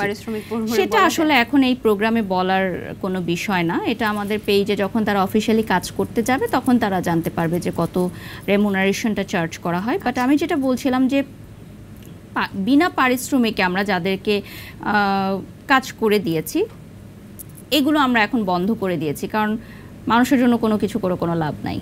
আচ্ছা, আপনাকে সাবেক সরকারের আমলে ডিবি অফিসে যেতে দেখা যেত, এখনো কি ডিবি অফিসে কোনো কারণে যেতে দেখা যেত না? আমি শুধু একবারই গেছিলাম, কারণ আমাদের একটা এভিয়েশনের বিজনেস আছে, আপনারা জানেন। সো সেই এভিয়েশনের বিজনেস নিয়ে কিছু ব্যাপারে আমাদের পারমিশন দরকার ছিল, দ্যাটস ওয়াই আমরা গেছিলাম। যেই সরকারি থাকুক না কেন, যখন যার কাছে যেতে হবে আমাদের বিভিন্ন ইভেন্টের পারমিশন নেওয়ার জন্য, তখন তো আমরা সেখানে যাব। তার মানে এই না যে এই টপিকটা নিয়ে বারবার সোশ্যাল মিডিয়াতে উঠানো হবে। আমি এইসব ছবিগুলো ডিলিটও করিনি, সেই ভিডিওগুলোও ডিলিট করিনি, কারণ আমি তো কোনো দোষ করিনি, এটা তো কোনো অপরাধ না। সরকার চেঞ্জ হবে, আমরা আর্টিস্টরা আমাদের কাজ করে যাব, দ্যাটস ইট, ভেরি সিম্পল। আচ্ছা, আপনি রাস্তা দিয়ে হাঁটলে নাকি রাস্তায় জ্যাম লেগে যায়, এবং আপনি যে লিপস্টিকটা পরেন সেটাও নাকি ভাইরাল হয়ে যায়? সেটা তো আপনারা বলতে পারবেন, আমি বলতে পারবো না। এটা তো আপনিও বলেন না। আমি সেদিন রোডে দাঁড়িয়ে লাইভ করছিলাম, তো একটা গাড়ি থেমে গেছে, আমাকে দেখছিল, মানে বারিশ আপু দাঁড়িয়ে আছে, তো পরপর সব গাড়ি থেমে গেছে, মানে একটা গাড়ি থামলে তো পরপর সব গাড়ি, তো পুরো রাস্তা জ্যাম হয়ে গেছে, তো হর্ন দিচ্ছে সবাই জোরে জোরে এবং সবাই দেখছে। তো পরবর্তীতে আমি বললাম যে এখানে দাঁড়ানো যাবে না, চলো চলে যাই, কারণ এখানে দাঁড়ালে রাস্তায় জ্যাম হয়ে যাচ্ছে। আপনি কি নোয়াখালীর মেয়ে? হ্যাঁ। সুন্দরী মেয়ে ইজ ইকুয়ালস টু নাকি নোয়াখালীর মেয়ে? না, আমি এটা একদিন পোস্ট দেখলাম, তো পরবর্তীতে আমি পোস্টটা শেয়ার করেছি, আমার কাছে মজা লেগেছে, কিন্তু ওখানে কিন্তু আমি মেনশন করি নাই যে আমি নোয়াখালীর মেয়ে। আচ্ছা, মানে নোয়াখালীর মেয়ে মানেই সুন্দর হয়? না, এটা আমি একটা পোস্ট দেখলাম, তো আমার কাছে ভালো লেগেছে, দ্যাটস আমি শেয়ার করেছি। আমি আসলে মানে এটা মজার ছলে শেয়ার করা, এটা এত সিরিয়াসলি নেওয়ার কিছু নাই ভাই। আচ্ছা, নোয়াখালীর ভাষায় কথা বলতে পারেন? না, একদমই পারেন না? না। আচ্ছা, তাহলে যদি নোয়াখালীর ভাষায় কথা বলতে পারতেন একটা প্রমোশন করতে দিতাম, যেহেতু পারছেন না। ওকে, ইটস ওকে। আচ্ছা, টনি এবং আপনাকে নিয়ে, সানভিজ ভাই টনি এবং আপনাকে নিয়ে একটা ডিজিটাল যুদ্ধ আমরা দেখেছি, সোশ্যাল মিডিয়ার দ্বন্দ্ব দেখেছি। তো এখন তো আপনি আবার দেখা গেছে যে আপনি সানভিজ ভাই টনির শোরুমে গিয়েছেন, সেখান থেকে বিভিন্ন কাপড় চোপড় কিনেছেন। তো সেক্ষেত্রে এখন কি মানে কি কি কিনলেন সেখান থেকে? আমি একজন চিত্রনায়িকার বার্থডে ছিল, তো ওনার জন্য একটা গিফট কিনেছি ওখান থেকে। কারণ আমার এই প্রচারণাটার মাধ্যমে আমি আসলে জানাতে চেয়েছি যে আমাদের উচিত যে কোনো উদ্যোক্তাদের খারাপ সময়ের পাশে থাকা। দ্যাটস ইট, এটাই ছিল আমার মূল লক্ষ্য, সবাইকে বলা। টনি আপুর সম্পর্কে কিছু বলার আছে এখন এই মুহূর্তে? উনি অনেক সাহসী একজন নারী, আমার মনে হয় তিনি জীবন যুদ্ধে এগিয়ে যাবেন এবং ওনার সাথে আমার কোনো পার্সোনাল ক্ল্যাশ নেই, কখনো ছিলও না। এবং আমি আসলে এই ছোট দুনিয়ায় কারোর সাথে মনোমালিন্য রাখতেও চাই না। আমি মনে করি যে মনোমালিন্যের উপরেও আমাদের ভালোবাসা দেবার জন্য অনেক সুযোগ রয়েছে। বাহ, চমৎকার। আপনার হেল্পিং হ্যান্ড কতজন? আমি জানি যারা আপনার হেল্পিং হ্যান্ড তারা আপনার অনেক অনেক প্রিয় এবং অনেক কাছের মানুষ, কিন্তু আমরা যতটুকু জানি যে বাড়ি সহকের অনেক শিডিউল থাকে না, ডেফিনেটলি ওদেরকে ছাড়া তো পসিবল না, একদমই সম্ভব না। এবং আমার মেয়ে যেহেতু বাসায় থাকে, ওর টেক কেয়ারের জন্য বেবি সিটার রাখা হয়। আর আমি কখনোই না ওদেরকে ওই চোখে দেখি না, মানে আমি যেখানে বসছি ওরা আমার পাশে বসছে, আমি যেটা খাচ্ছি ওরা ওটা খাচ্ছে। ইভেন আমি যে কাপড় পরি, আমার যে মেয়ে অ্যাসিস্ট্যান্ট আছে বা যে বেবি সিটার আছে, ওরাও সেম কাপড় পরে। সেটা আমরা জানি এবং আপনি সবার প্রতি অনেক বেশি সদয়, এটাও আমরা জানি। কিন্তু আপনাকে ম্যানেজ করতে আসলে কতজনের দরকার হয়? একজন চুল ঠিক করে দিচ্ছে, একজন লিপস্টিক দিয়ে দিচ্ছে, একজন জামাটা পরিয়ে দিচ্ছে, একজন জুতাটা পরিয়ে দিচ্ছে, মানে এইরকম তো হচ্ছে নাকি? এটা তো আমি ডিজার্ভ করি, তাই না? আই ডিজার্ভ ইট। এবং এই লাইফের জন্যই তো আসলে এত কষ্ট করা, এত দীর্ঘদিনের পরিশ্রম, ত্যাগ। কেন আমি যদি নিজেকে একটু স্পেশাল ফিল নাই করাতে পারি, তাহলে একটা সময় আমি করেছি না, নিজের কাজ নিজে করেছি, নিজের মেকআপ নিজে করেছি, নিজের ব্যাগ নিজে টেনেছি, এই দীপ্ত টিভিতেই। তো আজকে আমি এখানে অন্যভাবে এসেছি না। কি হিসেবে ছিলেন আপনি দীপ্ত টিভিতে? আমি একটা সিরিয়ালের কাজ করেছিলাম এখানে, আর একটা খণ্ড নাটকও করেছিলাম ওখানে। পাত্রী চাই নাটকটার নাম ছিল, এবং ওখানে আমার বিপরীতে ছিলেন নাইম ভাই আর অহন আপু ছিলেন, ফারহানা মিলিও খুব সম্ভবত ছিলেন, আমি এখন ঠিক স্মরণ করতে পারছি না, ওটা এখনো আছে। পাত্রী চাই নাটকটার নাম ছিল। তখনকার বারিশাহক আর এখনকার বারিশাহকের মধ্যে কি পার্থক্য? কোনো পার্থক্য নেই। তখন ব্যাগগুলো নিজেই টানতেন? হ্যাঁ। আর তখন আমার গাড়ি ছিল না, তো এই দীপ্ততে আসতে গিয়ে এত প্যারা হয়েছে তখন আমার, কারণ ওখান থেকে মানে নামিয়ে এখানে আসতে অনেক কষ্ট হয়েছিল। বলেন না, একটু ঘটনাটা জানতে চাই, মানে কি কি ছিল তখন আর কি কি এখন না। তখন মনে হয়েছিল যে একটা চ্যানেল এত ভিতরে কেন, মানে মেইন রোড থেকে এত ভিতরে কেন। বাট আজকে যখন গাড়ি দিয়ে আসলাম, মানে এর আগেও এসেছি যখন নাচের অনুষ্ঠানগুলোতে এসেছি, তখন মনে হচ্ছিল যে না ঠিক আছে, এই জায়গাটাই ঠিক আছে। মানে আজকে আমার ড্রাইভারকে বলছিলাম যে আমার গাড়ি চালাই, যে দেখো একটু পরেই রাজপ্রাসাদ দেখা যাবে। আচ্ছা, যদি বলতেন যে কতজন আপনাকে ম্যানেজ করতে প্রয়োজন হয়? আমার টিমে তো প্রায় 10 থেকে 12 জন কাজ করে। এক একজনের আসলে এক একটা কাজ, যেমন ছবি তোলা, ভিডিও করা, মেকআপ, হেয়ার, ড্রেস স্টাইলিং, এই তো এগুলোই। আচ্ছা, আমার খাবার বানানো এটাও একটু ইম্পর্ট্যান্ট, কারণ আমি এক এক টাইমে এক একটা খাবার খাই, তো ওটা আর কি রেডি করতে হয়, ওটা একটা মেয়ে রেডি করে আমার জন্য। বারিশাহক মেকআপ দিয়ে সুন্দর না মেকআপ ছাড়া সুন্দর আপনার কাছে কি? আমি মনে করি একটা মানুষের সৌন্দর্য হচ্ছে তার মনটা, সেটা মেকআপ দিয়ে হোক বা মেকআপ ছাড়া হোক, তার কথায়, তার আচরণে, তার শিষ্টাচারে বোঝা যাবে যে সে কতটা সুন্দর। আপনি অনেক দামি ড্রেস পরলেন, আপনি অনেক দামি মেকআপ নিলেন, বাট আপনি মানুষের সাথে খারাপ আচরণ করলেন, বা আপনি একটা জায়গায় গেলেন যেখানে আপনার উপর সবাই বিরক্ত হলো, যেমন আজকে আমি সেটে এসেছি, যদি আমি এমন কোনো আচরণ করতাম বা এমন কোনো কর্মকাণ্ড করতাম যে তারা বিরক্ত হতো, তাহলে কিন্তু এই মেমোরিটাই তারা রাখতো সবসময়। তো মানুষকে একটা গুড মেমোরি দেওয়াটাই আমি মনে করি একটা আসল মনুষ্যত্বের পরিচয়, নট যে makeup or without makeup, doesn't matter. এই কথার সাথে আমি একমত। আমি এ পর্যন্ত তো যতবার বারিশাহককে দেখেছি যে সব সময় তিনি টাইম মেইনটেইন করে খুব সুন্দর, মানে তিনটা মানে তিনটাই। এবং আরেকটা ভালো ব্যাপার হচ্ছে ওনাকে দেখলে অনেক বেশি মুডি মনে হয়, কিন্তু উনি আসলে এরকম মুডি না, তাই না? আপনাকে দেখে সবাই মুডি বলে কেন, অহংকারী বলে কেন? অহংকারী না, মানে আমি একটু কম কথা বলি এবং আমি কম কথা বলতে পছন্দ করি, কারণ কি আমাদের মেয়েদের উচিতই আসলে একটু পার্সোনালিটিটা এরকম থাকবে। যেমন অনেকেই আমাকে বলে যে এতদিন আপনি মিডিয়ায় কাজ করেছেন, আপনাকে কেউ কুপ্রস্তাব দেয়নি, আপনাকে কেউ গিভ অ্যান্ড টেকের অফার দেয়নি? না, দেয় নাই, কারণ সেই সাহসটাই তারা কখনো পায় নাই। আমি ওভাবেই চলেছি। একদম যখন বারিশা হক ছিলেন না, মানে আজকে বারিশা হক কেউ দেয় নাই, নেভার। কারণ ওই যে সবাই এটাই জানতো যে আমি খুব মুডি, আমি খুব রাগী, আমি খুব অহংকারী, মানে এইটুকু পার্সোনালিটি একটা মেয়ের থাকতে হবে যে তাকে দুটা কথা বলার আগে মানুষ চিন্তা করবে। এবং আমি চাই এভাবেই মানুষ আমাকে ট্রিট করুক। কারণ আমাদের সমাজে আপনি দেখবেন যে যে মেয়েরা খুব বেশি মিশুক বা খুব বেশি মিশে যায়, এটা খারাপ না, মিলিয়ে দেখবেন আপনি, তাদেরকে সেসব মেয়েদেরকে মানুষ খুব ইজি গোয়িং মনে করে। লাইক আমি একটা কফি ডেটের অফার দিয়ে দিলাম, আমি একটা প্রেমের প্রস্তাব দিয়ে দিলাম, বা আমি একটা গিভ অ্যান্ড টেকের অফার দিয়ে দিলাম, বাট হয়তো সে মেয়েটা এরকম না, সে মেয়েটা ন্যাচারালি মিশুক। তো এই জিনিসটা আমি যখন ফিল করেছি তখন আমি নিজেকে একটু গুটিয়ে নিয়েছি। এখন পর্যন্ত কোনো প্রোডিউসার, কোনো ব্র্যান্ড ওনার কেউ আপনাকে কফি নেভার এভার। কাজ শেষ হওয়ার আগেই আমার গাড়ি রেডি, মানে যখন আমি আমার অ্যাসিস্ট্যান্ট বুঝে আমার মুখের কথা যে এখন প্রায় আমরা লাইভের শেষ সময় চলে এসেছি, এখন আমাদের বিদায় নেবার পালা, তখনই ফোন করে বলে দেয় গাড়ি রেডি করো, কারণ বিদায় শেষ, গাড়ি ধরতে যাব। এখন কিন্তু আগেও এরকম ছিল। আগে তো গাড়ি ছিল না, মানে তখন আমি না, তখন আমার কাজ শেষ, শুটিং শেষ, আমি আর এক সেকেন্ডও শুটে থাকবো না। এই মেইনটেনেন্সটা হয়তো সব মেয়েদের থাকা উচিত। আপনার থেকে অনেক কিছু শেখার আছে আসলে। তবে যাই হোক, আপনার আর্টিফিশিয়াল ব্যাপারটা নিয়ে অনেকে কথা বলে যে আপনার পা থেকে মাথা পর্যন্ত সবই আর্টিফিশিয়াল, এবং আপনিও এটাকে মজা ছলেই নেন এবং সুন্দরভাবে বলেন। আসলে কত পার্সেন্ট কোনটা আসলে আর্টিফিশিয়াল না? আজকে চুলটা তো আর্টিফিশিয়াল না, শিওর। আসলে বিষয়টা কি জানেন, অনেকেই হয়তো এই অ্যাস্থেটিক চেঞ্জেসগুলো করায় কিন্তু বলে না।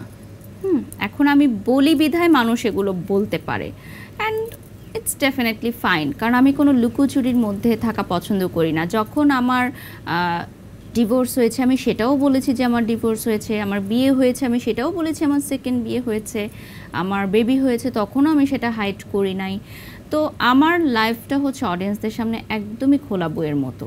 আমি যদি কোনো কিছু চেঞ্জেস করিয়ে থাকি আমার ফেসে, সেটাও আমি ওপেনলি বলবো। আমি কখনোই কোনো লুকোচুরির মধ্যে ছিলাম না এবং থাকবোও না ইনশাআল্লাহ। আচ্ছা, কিন্তু এটা নিয়ে যে এই যে নেগেটিভ কমেন্টসগুলো, অনেকে বলে যে পাপেটের মতো দেখা যায়, অনেকে বলে এলিয়েনের মতো দেখা যায়, অনেকে বলে যে কোই মিল গায়ের যে জাদু ক্যারেক্টারটা ওরকম দেখা যায়, এই বিষয়গুলো আসলে নেন কিভাবে? স্ট্রেস ফিল হয় না? কেন হবে? আমি তো জানি আমি কিরকম দেখতে। আপনি স্যাটিসফাইড আপনাকে নিয়ে? 100%, আলহামদুলিল্লাহ। আলহামদুলিল্লাহ। কেন হব না? নিজের উপর নিজের কনফিডেন্স থাকতে হবে, না হলে আপনি কাজ করতে পারবেন না। স্পেশালি হাজার হাজার মানুষের সামনে আপনি কখনোই কাজ করতে পারবেন না। যখন আমি মুটিয়ে গেছিলাম তখন মানুষ আমাকে নিয়ে খারাপ কথা বলেছে, আবার যখন আমি শুকনা ছিলাম তখনও মানুষ আমাকে নিয়ে খারাপ কথা বলেছে। মানুষ বলবেই। অনেকে তো বলে যে আপনি আগেই সুন্দর ছিলেন, এখন নাকি একটু আর্টিফিশিয়াল লাগে, প্লাস্টিক লাগে। এটা তারা জেনেছে বলে বলছে ডেফিনেটলি। আর দেখেন 10 বছর আগে আর 10 বছর পরে আপনার ফেসের স্ট্রাকচার একই রকম থাকবে না। মানুষ আসলে মন্তব্য করার জন্য মন্তব্য করে, এবং কেউ একজন আমাকে কথাটা বলেছিল যে বারিশ, তোমাকে নিয়ে মানুষ মন্তব্য করে, এটা তুমি প্রাউড ফিল করো, কারণ একদিন তোমাকে নিয়ে কেউ মন্তব্য করে নাই, কারণ কেউ তোমাকে চিনতো না, কেউ তোমাকে জানতো না। সো একটা মন্তব্য পাওয়ার জন্য তোমাকে ওই লেভেলের ইম্পর্ট্যান্ট পারসন হতে হবে যে কেউ তোমাকে নিয়ে মন্তব্য করছে। আচ্ছা, আপনি অ্যাস্থেটিক সার্জারি করেন এবং যখন আপনার মানে মানুষ ডে অফ থাকলে হচ্ছে ঘুরতে যায়, আপনার ডে অফ থাকলে আপনি অ্যাস্থেটিক সার্জারির জন্য চলে যান এবং সবকিছু পরিবর্তন করেন। কি মনে হয় বারিশা হকের আর কি পরিবর্তন করা দরকার আছে? আমার মনে হয় যে আমার মধ্যে যেটা পরিবর্তন করা দরকার আছে সেটা হচ্ছে যে আমাকে আরও বেশি ম্যাচিউরড হতে হবে। আপনি ম্যাচিউরড না? যত হয়েছে আরও বেশি ম্যাচিউরড হতে হবে আমাকে, কারণ ক্যারিয়ারের বয়স যত বেশি হবে আপনার ম্যাচুরিটি লেভেল তত বেশি থাকতে হবে, এবং আরও ধৈর্যশীল হতে হবে আমাকে। এবং আমার কাছে মনে হয় যে বিগত দিনে আমি আমার ক্যারিয়ার রিলেটেড যে সকল ছোটোখাটো ভুল করেছি সেগুলো আমার শুধরে নিতে হবে এবং আরও বেশি সচেতন হতে হবে আমাকে। অ্যাস্থেটিক চেঞ্জেস তো খুব সামান্য একটা জিনিস। মানে আমি যতটুকু জানি অ্যাস্থেটিক চেঞ্জেসের মধ্যে আপনি আপনার বোচা নাকটাকে সোজা করেছেন, আপনি ভি শেপ করেছেন, হ্যাঁ, আরও অনেক কিছু করেছেন। এখন কি কোনো প্ল্যানিং আছে যে ভবিষ্যতে আপনি মুখের বা ফেসের বা শরীরের যে কোনো একটা জিনিস না, পরিবর্তন আমার করবেন? যে কোম্পানির সাথে আমার চুক্তি আছে, ওনারা যখন লেটেস্ট কোনো আপডেটেড ভার্সন নিয়ে আসে, যেমন এখন বাংলাদেশে আরেকটা ভি শেপের একটা টেকনোলজি এসেছে, যেটা আগে ছিল যে সার্জারির মাধ্যমে অ্যাস্থেটিক, এখন এটা লেজারের মাধ্যমেই করা যাবে। ওটা পরবর্তীতে হয়তো আমরা একটা প্রমোশনের জন্য ট্রাই করতে পারি। তো যখন কোনো লেটেস্ট টেকনোলজি আসে বা কোনো আপডেটেড কোনো অ্যাস্থেটিক ট্রিটমেন্ট আসে, তখন সেটা করানো হয়ে থাকে এবং পেইড কোলাবোরেশন হয়ে থাকে। অনেকেই মনে করে যে আমাকে ফ্রিতে 1 লক্ষ 2 লক্ষ টাকার সার্ভিস দিচ্ছে, তাহলে হয়তো আমি টাকা নিচ্ছি না। No, this is totally wrong. কোনো অ্যাস্থেটিক সেন্টার যখন আমার সাথে কাজ করে, তখন তারা 1 থেকে 1.5 লক্ষ টাকার ট্রিটমেন্ট আমাকে ফ্রি দেয়, পাশাপাশি আমাকে সেই ট্রিটমেন্টটা করানোর জন্য পেমেন্ট করা হয় এবং সেটা খুব হাই রেমুনারেশন থাকে, কারণ সেটাতে একটু পেইন থাকে, সেটাতে একটু এফেক্টস থাকে এবং পরবর্তীতে একটু মেইনটেনেন্সের বিষয় থাকে। সো দ্যাটস ওয়াই আমার রেমুনারেশনটা হাই থাকে। তার মানে যে কোনো নতুনত্ব আসছে অ্যাস্থেটিক সার্জারিতে এবং সেটাকে গিনিপিগ আপনাকেই বানানো হচ্ছে। তো আপনার লাইক ভয় দ্যাট লাগে না? Guinea pig, this is aesthetic model. এটা ওয়ার্ল্ড ওয়াইড আছে। যারা বাংলাদেশের বাইরে, যেমন এটা চায়নাতে, কোরিয়াতে অনেক বেশি মাত্রায় প্রচলিত, ওখানে কিন্তু অ্যাস্থেটিক মডেলস আছে এবং দে আর হাইলি পেইড, যাদের ফেসের উপর অ্যাস্থেটিক চেঞ্জেস করে দেখানো হয়, যেটা সবাই পারে না করতে। এটা কি কোনো ক্ষতি হওয়া বা কোনো ডেফিনেটলি পার্শ্ব আমি করছি প্রতিক্রিয়া? না, এখানে কোনো ক্ষতি নাই। আচ্ছা আচ্ছা। এটাতে কোনো এফেক্টসও নাই, কারণ এটা হচ্ছে প্রতিটা ট্রিটমেন্ট করানোর আগে এটা হচ্ছে ইন্টারন্যাশনালি এটা নিয়ে পড়াশোনা করা হয়, এটা বিভিন্ন জায়গায় এটাকে টেস্ট করানো হয়, দেন এটা বাংলাদেশে আসে। তার মানে বারিশা হকের মতো এত সুন্দরী থাকতে হলে কিছুটা সার্জারির প্রয়োজন না, আছে। সুন্দরী থাকতে হলে নিজের মনটাকে ফ্রেশ রাখতে হবে, মানুষকে ভালোবাসতে হবে, মানুষের জন্য করতে হবে। আপনি নিজেই ভালো থাকলেন, আপনার পাশের মানুষটার খবর রাখলেন না, বা আপনার আশেপাশে কেউ কষ্টে আছে সেটা দেখেও আপনি হচ্ছে নিজেরটাই করলেন, আপনি সম্পদের পাহাড় গড়ে তুললেন, সেই সম্পদের ভাগীদার আপনি কাউকে করলেন না, সেটা আসলে কোনো সুন্দরতার প্রকাশ নয় বলে আমি মনে করি। আচ্ছা, বডিগার্ড সম্পর্কে সবার জানার আগ্রহ। আমার প্রশ্ন হচ্ছে, বডিগার্ডদেরকে আপনি মাসিক বেতন দেন নাকি ইভেন্ট প্রতি বেতন দেন? ইভেন্ট প্রতি। ইভেন্ট প্রতি মানে এটা হচ্ছে হায়ার করেন কোন একটা এজেন্সি? হ্যাঁ, এজেন্সি থেকে। আচ্ছা আচ্ছা। সম্প্রতি আপনি উপস্থাপনা করলেন আবার অনেক বছর পরে, আমি যতটুকু জানি যে বাংলাদেশ অ্যাচিভার অ্যাওয়ার্ড 2024-এ। তো কেমন লাগলো এতদিন পরে আসলে উপস্থাপনা করতে? ভালোই লেগেছে, বাট উপস্থাপনা করতে গিয়ে আমি গেস্টদের সাথে কোনো ছবি ভিডিও করতে পারি নাই, গেস্টদের সাথে কথা বলতে পারি নাই। তো সবাই আমাকে বলছিল যে তোমার সাথে ছবি তুলতে পারলাম না, তোমার সাথে কথা বলতে পারলাম না। পরবর্তীতে আমি অর্গানাইজারদের বলছিলাম যে আসলে হোস্টিং করলে ব্যাক স্টেজে বসে থাকতে হয় না, কোনো আনন্দ নাই, আর শো এর প্রেশার মাথার মধ্যে। তবে সাকসেসফুল হয়েছে শোটা, ভালো লেগেছে, অনেকদিন পর হোস্টিং করেছি। না, ওটা ছিল আমাদের হোস্ট যেহেতু আমি, ওটা জাস্ট একটা এন্ট্রি, ওটা কোনো পারফরম্যান্স ছিল না, জাস্ট একটা এন্ট্রি। খুবই সুন্দর লাগছিল। তবে একটা ভিডিও কিন্তু ভাইরাল হয়েছে, দেখেছেন কিনা আমি জানি না, আমি দেখেছি যে পূজা চেরি যখন অ্যাওয়ার্ড নিচ্ছিল, আপনি পেছন থেকে ডাকছিলেন যে তাকে ডেকে আবার হচ্ছে তার সাথে একটা মুলাকাত করেছেন, এটা কিন্তু ভাইরাল হয়েছে এখন। পূজা চেরির সাথে আপনার কেমন সম্পর্ক? মানে দিঘি এবং অপু বিশ্বাসের সাথে তো খুব ভালো সম্পর্ক, পূজা চেরির সাথেও কি আপনার ভালো সম্পর্ক? হ্যাঁ, ডেফিনেটলি। ওকে তো দেখা হলে আমি যতবারই বলি যে আপনি কেমন আছেন, সবসময় বলে আপনি না, তুমি বলবা। মানে ও খুবই সুইট, ও সবাইকে খুব আপন করে নেয়, তো এটা খুব ভালো লাগে। ওর সাথে হয়তো আমার কাজ কম হয়, বাট ও খুবই সুইট একটা মেয়ে। এক সময় বারিশা হক ভ্যান থেকে 100 টাকা ড্রেস কিনেও পড়েছে। এখন বারিশা হকের ড্রেসের কি পরিমাণ, মানে কি পরিমাণ টাকার ড্রেস আছে, কি পরিমাণ টাকার মেকআপ আছে, কি পরিমাণ টাকার জুতা আছে? সবই মানে প্রমোশনের জন্য ফ্রি, কোনো কিছু কিনতে হয় না। আচ্ছা, আজকে আপনাকে বিবেচনা করি, সবসময় তো বিবেচনা করি এবং ভালো লাগে, সবাই জানতে চায় বারিশা হক কি পরে আছে। আজকে আমার জানতে ইচ্ছে করছে, ড্রেস পিয়ার না, এটা হচ্ছে একটা ডিজাইনার আমার জন্য বানিয়েছে, ওদেরও কোম্পানির সাথে আমার চুক্তি হয়েছে। কিছু কিছু প্রোগ্রামে গেলে আমি ওদের ডিজাইন করা ড্রেস পরবো। তো আজকে যে ড্রেসটা পরেছি এটা ট্রেন্ড মার্টের একটা ড্রেস, ওরা আমার জন্য এটা রেডি করে দিয়েছে আজকে প্রোগ্রামে পরার জন্য। কানের দুল, এটা ওদের কোম্পানির ব্র্যান্ড অ্যাম্বাসেডর আমি, এশিয়া জুয়েলস। তো ওরা হচ্ছে জুয়েলারি আমাকে পাঠিয়ে দেয় একসাথে, 100-200টা জুয়েলারি দিয়ে দেয়, ওগুলো আমি করতে থাকি বিভিন্ন ইভেন্টে, এবং এটা আমাদের কন্ট্রাক্টেই লেখা আছে যে ওদের জুয়েলারিগুলো পরে আমাকে বিভিন্ন প্রোগ্রামে যেতে হবে। আচ্ছা, আমরা ব্র্যান্ডের নামগুলো উল্লেখ না করি, কারণ আমাদের তো আর টাকা দিচ্ছে না। যাই হোক, আপনার হাতে গোল্ডের ঘড়ি আছে আজকে? না না না, গোল্ডের ঘড়ি নাই, তবে ডায়মন্ড আছে। ডায়মন্ড একটু জানতে চাই, এটা কি মানে? না, এটা আমার নিজেরই কেনা। এটা আপনার কেনা? হ্যাঁ, আমি তো নিজেও কিনি। গোল্ডের ঘড়িও তো আমার কেনাই ছিল। ওটা তো মানে এত মানে এক্সপেন্সিভ জিনিস তারা আমাকে ফ্রি দিয়ে দিবে না। হ্যাঁ, ওদের কোম্পানির যখন আমি প্রমোশন করি তখন তো ডেফিনেটলি আমাকে আমার পারিশ্রমিক দিয়ে থাকে। আপনাকে আইফোন 16 প্রো ম্যাক্স হচ্ছে গিফট করে দেয়, আবার সেটার জন্য প্রমোশনের জন্য টাকাও দেয়। আপনাকে কেন ডায়মন্ডের ব্রেসলেট দিবে না? কি বলেন আপনি? এটা হয়তো দিবে। আচ্ছা, হ্যাঁ, একটা ডায়মন্ড কোম্পানি আমাকে পিআর দেয়, ওদের কোম্পানির আমি ব্র্যান্ড অ্যাম্বাসেডর। বাট আমি না ওটা পরবর্তীতে যেটা চিন্তা করলাম যে এত এক্সপেন্সিভ জিনিস আমি ক্যারি করব, ওটার জন্য আমাকে একটা বডিগার্ড রাখতে হবে। মানে ওরা ডায়মন্ডের সেট পাঠাবে, ডায়মন্ডের জুয়েলারি পাঠাবে, এভরিথিং। তো পরবর্তীতে আমি ওনারকে বললাম যে ভাইয়া বুঝেনি তো, এত মানে আমরা যে শুটিং স্পটে যাই, কোথায় কখন থাকি, গাড়িতে এতে শুটিংয়ে, আমি আসলেই এটার দায়ভার নিতে চাচ্ছি না। আচ্ছা, একটু যদি বলি যে আপনার এই হাতেটা আপনি কিনেছেন? না না না, এটা হচ্ছে স্পন্সর। এটা স্পন্সর? হ্যাঁ। আচ্ছা, ডায়মন্ডের সাথে? না না না, এটা ডায়মন্ড কাটের। আমি ফিঙ্গার রিং এর কথা বলছি। ফিঙ্গার রিংটা ডায়মন্ড কাটের?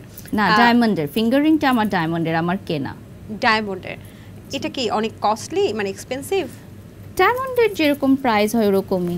কেমন একটু যদি জানতে চাই। এটা তো মানুষ বুঝে যে ডায়মন্ডের এই ধরনের একটা রিং এর প্রাইস কেমন হবে, দ্যাটস ইট। মানে আমার আইডিয়া নেই, তাই জানতে চাচ্ছি। যদি আপনি বলতে চান আর কি, না বলতে চাইলে সমস্যা নেই। এই ধরনের রিংগুলো আসলে 1 লাখ প্লাসই হয়। আচ্ছা আচ্ছা, এটা কি ভাইয়া গিফট করেছে নাকি? না, এটা আমি নিজেই কিনেছি, এবং আমি রিসেন্টলি আরেকটা কিনবো, কারণ এটা নভেম্বর মাস। নভেম্বর মাস মানেই হচ্ছে আমার জন্মদিন, এবং নভেম্বর মাসে আমি আমাকে ধুমধাম অনেক গিফট করি।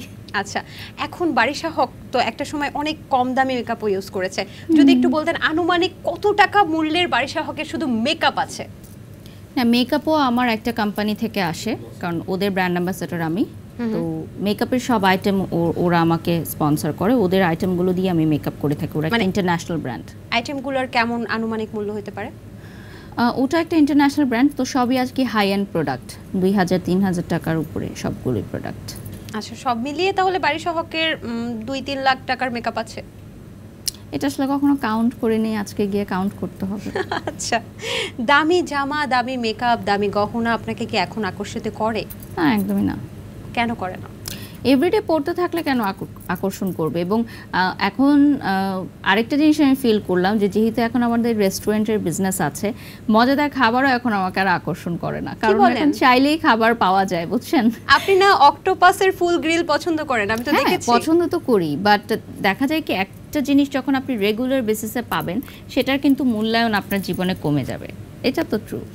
তো এটা আসলে আমি এটা বললে আসলে কেমন হবে আমি জানি না, বাট অনেকেই আছে যে এই ধরনের ড্রেস, রেডি হওয়া, মেকআপ করাটা তাদের ড্রিম। হ্যাঁ, ড্রিম থাকে, বা একদিনের জন্য যখন তারা প্রিপারেশন নেয় অনেক কিছু চিন্তা করে। বাট আমরা যেহেতু রেগুলার বেসিসে পড়ি, তো আসলে বছরের পর বছর, বছরের পর বছর করতে করতে না আসলে থাকে না। যেমন ঈদের দিন আমি একদমই মেকআপ করি না, একদমই নতুন কোনো গর্জিয়াস ড্রেস পরা, কোনো গর্জিয়াস অর্নামেন্টস পরা, এগুলো করি না। এমনকি আমি ঘর থেকেও বাইরে যাই না, আমি ঘরেই থাকি, ঘরের জামা পরে একদম, মানে ওটাই আমার কাছে মনে হয় এখন এক্সক্লুসিভ। মানে কম দামি রিল্যাক্সের জামা পরে আপনার কাছে ওটাই আমার কাছে ভালো মনে হয়। আর ঘরের ডাল ভাতটা কি এখন বেশি ভালো মনে হয়। এখন আমি বাইরের খাবার খুবই কম খাই, মানে একদম না পারতে খাই। মানে বাসায় আমি জাস্ট আমার মেয়েটাকে বলি তুমি আমার জন্য একটু ডাল ভাত আর ডিম ভাজি করো প্লিজ, দ্যাটস ইট। এবং আপনার একটা ফুড মেনু, দুপুরবেলার ফুড মেনু আপনি দেখিয়েছিলেন, সেখানে দেখা গেছে যে আপনি 3টা ডিম, সিদ্ধ ডিম দেখাচ্ছিলেন। অনেকে আবার প্রশ্ন করেছে আপনি কি 3টা সিদ্ধ ডিম খান দুপুরবেলা লাঞ্চে? হ্যাঁ। 3টা? না, ওটা আমি ব্রেকফাস্টে খাই। আচ্ছা, 2টো খাই, শুধু সাদা অংশটা খাই। বুঝতে পেরেছি। আর 1 কাপ ব্ল্যাক কফি চিনি ছাড়া, দ্যাটস ইট। এটাই আমার ব্রেকফাস্ট। আচ্ছা বারিশা আপু, আপনি নিশ্চয়ই একটা গল্প শুনে থাকবেন শেখ সাদির, যে একটা সময় তিনি একটা অনুষ্ঠানে গিয়েছিলেন, তার জামা কাপড় ঠিক ছিল না বা সেই রকম ছিল না, তাকে ঢুকতে দেয়নি। তার পরবর্তীতে আবার যখন খুব সুন্দর রাজকীয় জামা পরে এসেছে, তখন তাকে অনেক আপ্যায়ন করা হয়েছে, ভেতরে ঢুকে খাওয়ানো হয়েছে। তারপর শেখ সাদি যেটা করলো যে সেখান থেকে খাবারগুলো নিয়ে পকেটে ভরছিল, যে আমার জামার জন্যই তো আমাকে সম্মান দেওয়া হলো, তাহলে আমি খাবারগুলো আমার পকেটেই ঢুকাই। বারিশা আপু, আপনার কি মনে হয় যে টাকা দিয়ে সম্মান কেনা যায়? দেখুন, টাকা এমন একটা জিনিস যেটা আসলে অর্জন করতে হয়। আপনি তো আর এমনি এমনি টাকাটা কামাই করতে পারবেন না। টাকা কামাই করা এত সহজ না। মানুষে মনে করে এই যে 1 ঘন্টা লাইভ করে আমরা এত টাকা নিয়ে যাচ্ছি, ডাক্তার, ইঞ্জিনিয়ার বা উকিল যারা আছে তারা এত টাকা চার্জ করে না, আমরা কেন এত টাকা চার্জ করি? তো আমাদের প্রফেশনটা আবার ডিফারেন্ট, তাদের প্রফেশনটা আবার ডিফারেন্ট। তো কথা হচ্ছে যে টাকা কামাই করা কিন্তু এত সহজ না।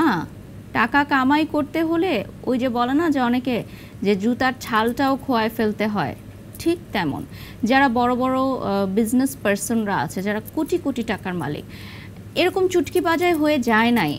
আমি এরকম অনেক বিগেস্ট বিজনেস পার্সনদের সাথে কথা বলেছি যাদের স্টার্টিংটা যদি আপনি শুনেন আপনি পুরো অবাক হয়ে যাবেন যে এই মানুষটা একদিন এভাবে স্ট্রাগল করেছে। তো ওটা কিন্তু কেউ শুনে না, ওটা কিন্তু কেউ জানে না, শুধু দেখে যে সে দামি গাড়িতে চড়তেছে, ব্র্যান্ডেড কাপড় পরতেছে। বাট এই পর্যায়ে আসতে গিয়ে তার যে কী পরিমাণে স্ট্রাগল করতে হয়েছে, কতদিন তাকে না খেয়ে থাকতে হয়েছে। হ্যাঁ, ডেফিনেটলি আমি করেছি, বাট আমার চেয়েও আরও অনেক কষ্টের জীবন অনেকেরই আমি শুনেছি।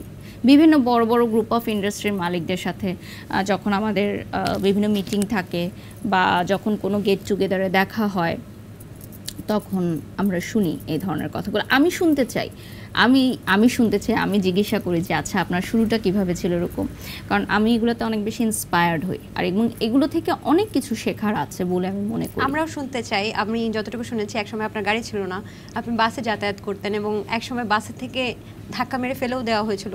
না, আমি যখন বাসে যাওয়া আসা করতাম তখন কিন্তু বাসে হিউজ মানে মানুষ কেন ছিল, কারণ তখন এই যে অ্যাপ কোম্পানিগুলো আসে নাই না, এখন কমেছে, কারণ এখন ওই যে অ্যাপে ডাক দিলে ওই যে কি গাড়ি না, বারিশা আপু আপনি হয়তো জানেন না, এখনো এমন বাসের যাতায়াতের রুট আছে যেখানে হাজার হাজার মানুষ বাসের জন্য দাঁড়িয়ে থাকে। আপনি সেই সময়ের কথা চিন্তা করেন যখন এই ধরনের অ্যাপ আসে নাই, তখন কি ধরনের মানে ভিড় থাকতো বাসে।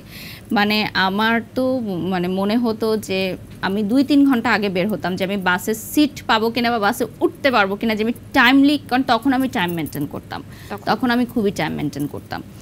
তো এখন তো আমি বলি যে এখন যাদের গাড়ি নাই বা যারা এখন কাজ করে তারা তো এখন ওই যে কি যেন মোবাইলে ডাক দিলে চলে আসে না গাড়ি, আমি এগুলো পারি না অবশ্য, রাইড শেয়ারিং, হ্যাঁ এগুলো চলে আসে।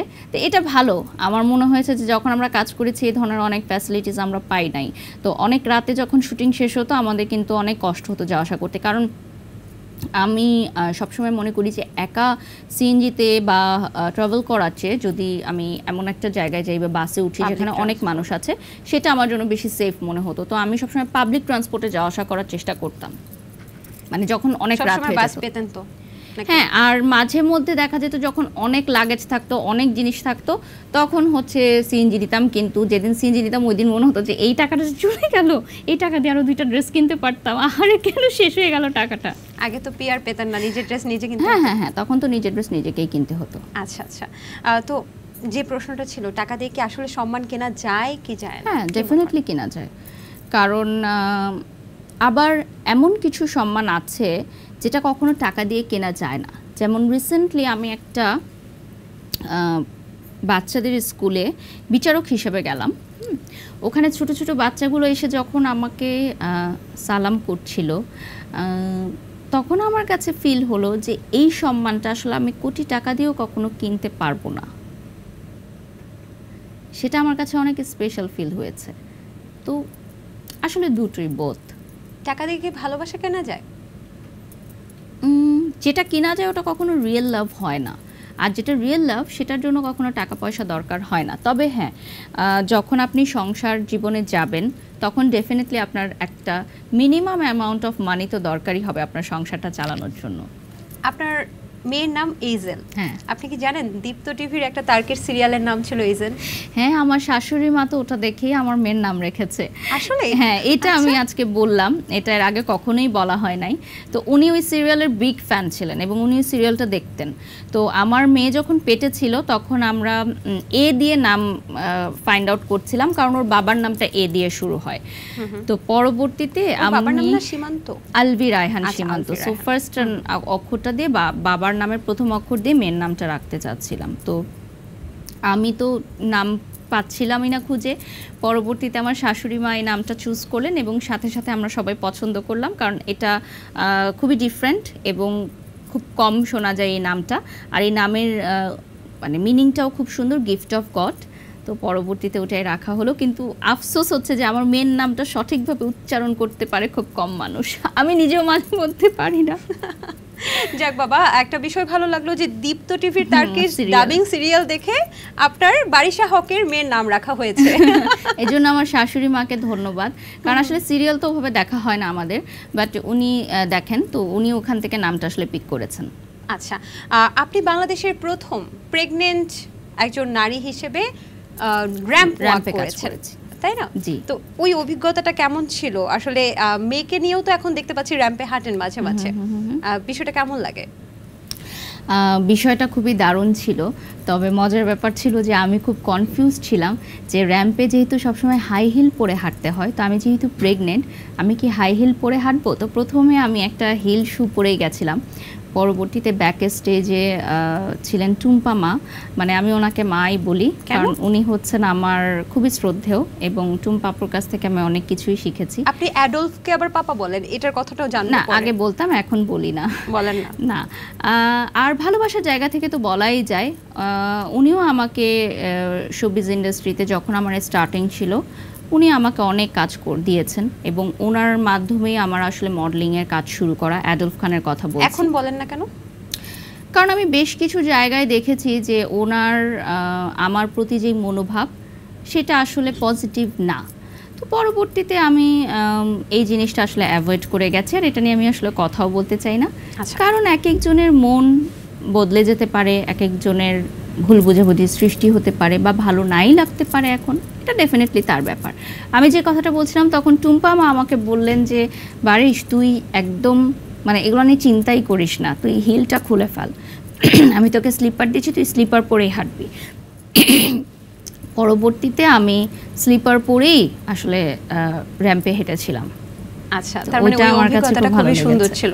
তবে আমি যেরকম ঠিক সেভাবেই আমাকে প্রেজেন্ট করা হয়েছে। আপনি মেয়েকে নিয়েও মাঝে মাঝে দেখি খুব সুন্দরভাবে র্যাম্প ওয়াক করেন বা র্যাম্প মডেল হিসেবে কাজ করেন। আচ্ছা, কখনো এইজেল যদি বড় হয়ে বলে আম্মু আমি র্যাম্প মডেল হব, তাহলে আপনি কি মেনে নেবেন? হ্যাঁ, কেন নয়, এটা ও সিদ্ধান্ত নেবে যে ও কি হবে। আর কোনো ইচ্ছে নেই এইজেল কি বানাবেন? আমার সবসময় একটা প্রফেশন খুব ভালো লাগে, ডক্টর। কারণ ডক্টর হচ্ছে একটা মানুষের না, যখন সে অসুস্থ হয় তখন কিন্তু সে আর কোনো কিছু চিন্তা করে না। আমরা বলি না যে অবশ্যই উপরে আল্লাহ তাআলাই হচ্ছে সৃষ্টিকর্তা, যিনি হচ্ছে একটা মানুষের প্রাণ দিতে পারবে, প্রাণ নিতে, কিন্তু যে সিচুয়েশনটা আমরা থাকি যে ডক্টর প্লিজ আমার রোগীটাকে আপনি বাঁচান, তো এই কথাটা কিন্তু অনেক বড় একটা কথা। তো আমি সবসময় মনে করি যে যেটা আমি পূরণ করতে পারি নাই বা ওর বাবা যেটা পূরণ করতে পারে না ওটা আমাদের মেয়ে পূরণ করবে। তো ডক্টর প্রফেশনটা আমার কাছে খুব ভালো লাগে। আর এজেলও দেখি খুব ইন্টারেস্টেড, ডক্টর সেট নিয়ে এসে তার নানুকে তার দিদিকে হচ্ছে ট্রিটমেন্ট করায়, হ্যাঁ দাদা কাশলে ট্রিটমেন্ট করায়। তো আমি এটা দেখি যে ওর মধ্যে ইন্টারেস্ট আছে। তো আমি বলি যে মামুনি তুমি কি হতে চাও? তো আমি শুধু ডক্টর হতে চাই। আচ্ছা, তাহলে ডক্টর হলো কাকে কাকে ট্রিটমেন্ট করবে? শুধু দিদিকে ট্রিটমেন্ট করবে, মানে ওর দাদিকে ট্রিটমেন্ট করবে, আর কাউকে ট্রিটমেন্ট করবে না।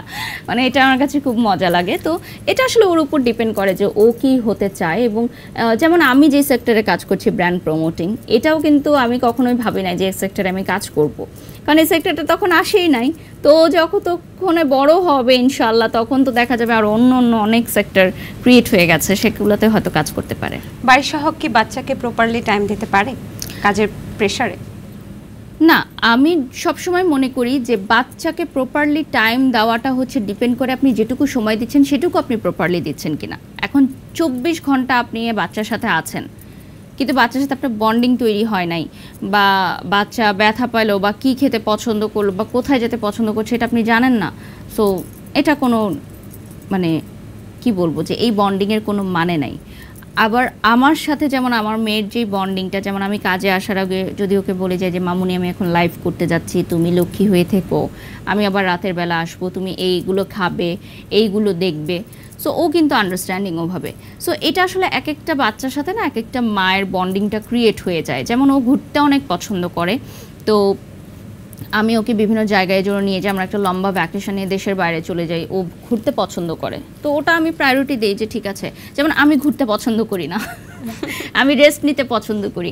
আমার কাছে মনে হয় যে আমি ঘুরতে গেলে আরও বেশি টায়ার্ড হয়ে যাচ্ছি, লাগেজ প্যাক করো, ঘুরতে যাও। আর যখন আমরা সাধারণত দেশের বাইরে যাই দেখা যায় যে এত বেশি ফ্যাসিলিটিস তো থাকে না, এত বেশি হেল্পিং হ্যান্ডস থাকে না, সব নিজেকে করতে হয়।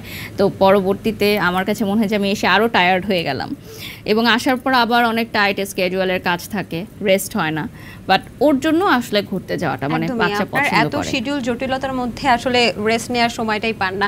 আমরা যতটুকু জানি যে সীমান্ত ভাইয়াকে আমরা অনেকভাবে চিনি, তিনি এখন রেস্টুরেন্টের বিজনেসও করছেন। তবে একটা বিষয় কিন্তু অনেকেই জানে না, যেটা হচ্ছে সীমান্ত ভাইয়া একজন, বা আপনার হাজব্যান্ড, তিনি কিন্তু একজন মিউজিশিয়ানও, আমি যদি ভুল না করে থাকি, তার একটা ব্র্যান্ডও আছে। তিনি গিটারও বাজাতে পারেন, তবলা কি বাজাতে পারেন? আচ্ছা, তার ব্যান্ড সম্পর্কে যদি কিছু বলতেন। ও হচ্ছে একটা মিউজিক ব্যান্ড, এটা ওর একদম স্কুল লাইফ থেকে ছিল, ওরা স্টেজ শো করতো।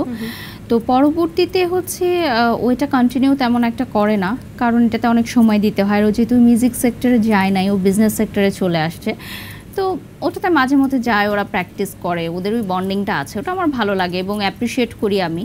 তো আমার মেয়ে কয়েকদিন আগে গিটার দেখে অবাক হয়ে গেছে, যেটা কি এত বড় একটা জিনিস, এটাতে কি হয়, এটা কিভাবে বাজায়। তো পরবর্তীতে আমার মেয়েকেও গিটার বাজানো শেখাচ্ছিল, ও খুব ইন্টারেস্ট ফিল করলো।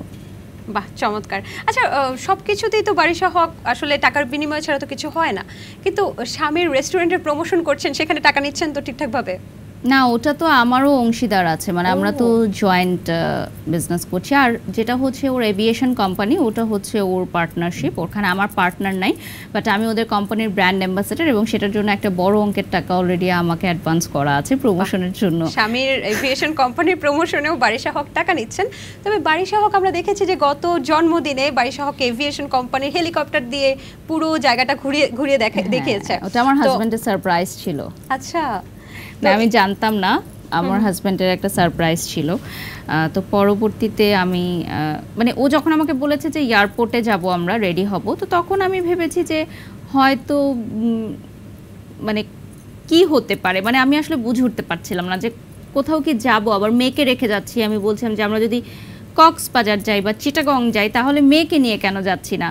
তো পরবর্তীতে দেখলাম যে একটা হেলিকপ্টার জয় রাইড ওরা অ্যারেঞ্জ করেছে আমার জন্য। বাহ, চমৎকার। একটু যদি এভিয়েশন কোম্পানি সম্পর্কে বলতেন, আসলে এটা দিয়ে কি আসলে যে কেউ হেলিকপ্টারে ঘুরতে পারবে এরকম কিছু? হ্যাঁ, আমাদের হচ্ছে জয় রাইডটা জনপ্রতি 5,000 টাকা। তো এটা খুবই ভালো একটা অফার। এটা হচ্ছে 10 মিনিটস একটা জয় রাইড থাকে। যে কোনো স্পেশাল দিনে আসলে আপনি প্রিয় মানুষকে সারপ্রাইজ করতে পারেন। আবার পুরো হেলিকপ্টারও চাইলে আপনি রেন্ট নিতে পারেন। আর আমাদের হেলিকপ্টার বাংলাদেশে ফার্স্ট টাইম হচ্ছে সেন্ট মার্টিনে ল্যান্ড করার পারমিশন পেয়েছে, এবং এটা হচ্ছে সেনাবাহিনীদের সাথে একটা যৌথ একটা কোলাবোরেশনে আমরা এই কাজটা করছি। সো এটার জন্য আমরা অনেক এক্সাইটেড, এবং ইনশাল্লাহ আমাদের এন্ড অফ নভেম্বর হচ্ছে রাইডগুলো স্টার্ট হয়ে যাবে। তো এটা একটা বিগ অ্যাচিভমেন্ট আমাদের কোম্পানির জন্য, কারণ হেলিকপ্টারের মানে এর আগে কখনোই সেন্ট মার্টিনে ল্যান্ড করে নাই, এবং সেন্ট মার্টিনে যারা ফরেন পর্যটক আছেন তারা আসলে সেন্ট মার্টিনের সৌন্দর্য হয়তো দেখতে চায়, বা আমাদেরও এখানে অনেক বয়োজ্যেষ্ঠরা আছেন বা অনেক বাচ্চারা আছেন যারা হয়তো শিপে করে যেতে পারেন না, তারা হচ্ছে হেলিকপ্টার রাইডটা নিতে পারবেন। আচ্ছা, বেশ ভালো। এবার একটা মজার প্রসঙ্গ, সেটা হচ্ছে বারিশা হকের সব কিছুই ভাইরাল হয়, আপনি নিজেও বলেছেন। একটা ছবি বা ভিডিও ভাইরাল হয়েছে, আপনি আপনার ক্যামেরাম্যানকে টাটা বাবাই দিচ্ছেন, এবং আমরা দেখি যে ইন্ডিয়ান অভিনেত্রী রাখি সাওয়ান, তিনিও কিন্তু বিভিন্ন ক্যামেরা দেখলে বাই বাই দিতে থাকে। দীপিকাও তো দেন। দীপিকাও দেন? আচ্ছা, সব সেলিব্রিটি, তাহলে রাখির কথা কেন উঠলো? ঠিক আছে, বুঝতে পেরেছি। মানে আপনার কি এই প্রসঙ্গটা ভালো লাগেনি রাখি সাওয়ানের সাথে আপনার তুলনা? রাখি সাওয়ান তো আমি মনে করবো একটা ইন্সপায়ারেশন। একটা মেয়ে একটা মানে বস্তি থেকে উঠে এসে সে সুপারস্টার হয়েছে, কেন আমার ভালো লাগবে না? আমি কখনোই মানুষকে ছোট করে দেখি না। শাহরুখ খান পর্যন্ত নিজের ইন্টারভিউতে বলেছে রাখি সাওয়ানকে স্যালুট। বাহ, চমৎকার। তো আপনি ক্যামেরাম্যানকে নিজের, অনেকে জিজ্ঞেস করে মজা ছলে যে নিজের ক্যামেরাম্যানকে টাটা বাই বাই দেওয়ার কি আছে? তুমিও দাও, তোমাকে কে মানা করেছে? তুমিও একটা ক্যামেরাম্যান নিয়ে আসো, ক্যামেরাম্যানের পেমেন্ট করো, সেও তোমাকে টাটা বাই বাই দিয়ে ভিডিও করে দিবে। Simple, my life my choice. বাহ, চমৎকার। জেলাস না হয়ে নিজে কিছু করো, তাহলে তুমিও টাটা দিতে পারবে, সেটাও ভাইরাল হবে। ওকে, আপনাকে অনেকে কারিনা কাপুরের রেপ্লিকা বলে, কেন বলে? সেটা তো তারা বলতে পারবে, আমি দেখেছি এই জিনিসটা। আবার বাংলাদেশের কারিনা কাপুর, গরিবের কারিনা কাপুর, ও মাই গড। আপনাকে তো গরিবের নীতা আম্বানিও বলে, এবং বলে যে আপনি নাকি নেকলেস পরেন, আপনি নিজেও দেখিয়েছেন নেকলেস পরেন নীতা আম্বানির, ইভেন চুলের কালার করেন নীতা আম্বানির মতো। আপনি কি আসলে গরিবের নীতা আম্বানি নাকি বড়লোকের নীতা আম্বানি? না, বিষয়টা কি, না আমি এখন পর্যন্ত আমি বলবো যে আমি খুবই সাধারণ, আমি সাধারণই থাকতে চাই। বাট আমার ক্যামেরার সামনে যে লাইফটা আমি দেখাই, এটা ডেফিনেটলি আমার প্রফেশনের জন্য। আমি আমার পার্সোনাল লাইফে আমি বাসায় যখন থাকবো এভাবে রেডি হয়ে এভাবে দামি গহনা দামি ড্রেস পরে থাকবো না ডেফিনেটলি। সো আমার প্রফেশনাল লাইফ এবং পার্সোনাল লাইফের মাঝখানে একটা বিরাট একটা লাইন আছে যেটা কেউ ক্রস করতে পারবে না। ইভেন আমার একটা রুলস আছে যে আমি যেসব কোম্পানির ওনারদের সাথে কাজ করি, অনেকেই বলে না যে আপু আপনার বাসায় যেতে চাই বা বাসায় দাওয়াত দিতে চায়, বাসায় দাওয়াত খাবো বা এরকম বলে, এটা ভালোবাসার জায়গা থেকে বলে। বাট আমি সবসময় মনে করি কি যে প্রফেশনাল সম্পর্ক না প্রফেশনালি থাকা উচিত, কাজের বাইরে আসলে বেশি কথা বলা উচিত না। কারণ পাতিল যত কাছে যাবে ততই কিন্তু ঠোকাঠুকি লাগার সম্ভাবনা থাকবে। প্রফেশনাল সম্পর্ক প্রফেশনালের মতোই থাকা উচিত, এটা আমি মনে করি। এবং এতে সম্পর্ক ভালো থাকে, দূরত্ব বজায় রাখা উচিত, একটা মিনিমাম দূরত্ব বজায় রাখা উচিত। আচ্ছা, একটা বিষয় জানার ইচ্ছে যে আপনি যখন বাসায় যান তখন অনেক সময় ফেসিয়াল কিছু ট্রিটমেন্টের লাইভ করেন, যেটা হচ্ছে আপনি ওয়াশরুম থেকে করেন। এটা নিয়ে অনেকে, মানে আপনি সবকিছু নিয়ে আলোচনা, সো এটা নিয়ে অনেকে বলে আচ্ছা মোবাইল যে ওয়াশরুমে নিয়ে গেছে পানি টানিতে পড়ে যায় না বা ওয়াশরুমের কমোডে পড়ে যায় না, তো এই বিষয়টা নিয়ে আপনি কি বলবেন? আমার তো একটা রেস্টরুম না, আসলে আমাদের বাসায় মাল্টিপল রেস্টরুম এবং এক একটা রেস্টরুমের এক একটা কাজ। যেমন যেই রেস্টরুমে হচ্ছে আমি স্কিন কেয়ার লাইভ করি, ওই রেস্টরুমে হচ্ছে শাওয়ার নেওয়া হয় না। তো শাওয়ার নেওয়ার জন্য আলাদা একটা রেস্টরুম আছে যেখানে শুধুমাত্র শাওয়ার নেওয়া হবে, ওখানে আবার ফেসিয়ালের কোনো কাজ করা হবে না ফেসের। আবার আমার মেয়ের জন্য একটা আলাদা রেস্টরুম আছে যেটা শুধু আমার মেয়ের জন্য, ওটা আর কেউ ইউজ করবে না, মানে ওখানে বাচ্চাদের সব আইটেম অ্যান্ড প্রোডাক্টস থাকে। তো এটা তো মানুষ জানে না, এজন্য এই বিধায় এরকম কথা বলে, এই আর কি। সম্প্রতি বুবলির একটা ড্রেসকে নকল করে বা বুবলিকে কপি করার একটা বিষয় কিন্তু উঠে এসেছে বারিশা হকের। একই রকম ড্রেস পরে বুবলিও হেঁটেছে, বারিশা হক হেঁটেছে, এটা ব্যাপারে, এই ব্যাপারটা কিছু বলতে চান? No comments. মানে ওনাকে কি আপনি কপি করেছিলেন? দেখেন, উনি হচ্ছেন চলচ্চিত্রের একজন মানুষ, আমি হচ্ছে একজন লাইভ প্রেজেন্টার। ওনাকে কেন আমি কপি করতে যাব বা উনি বা কেন আমাকে কপি করতে যাবেন?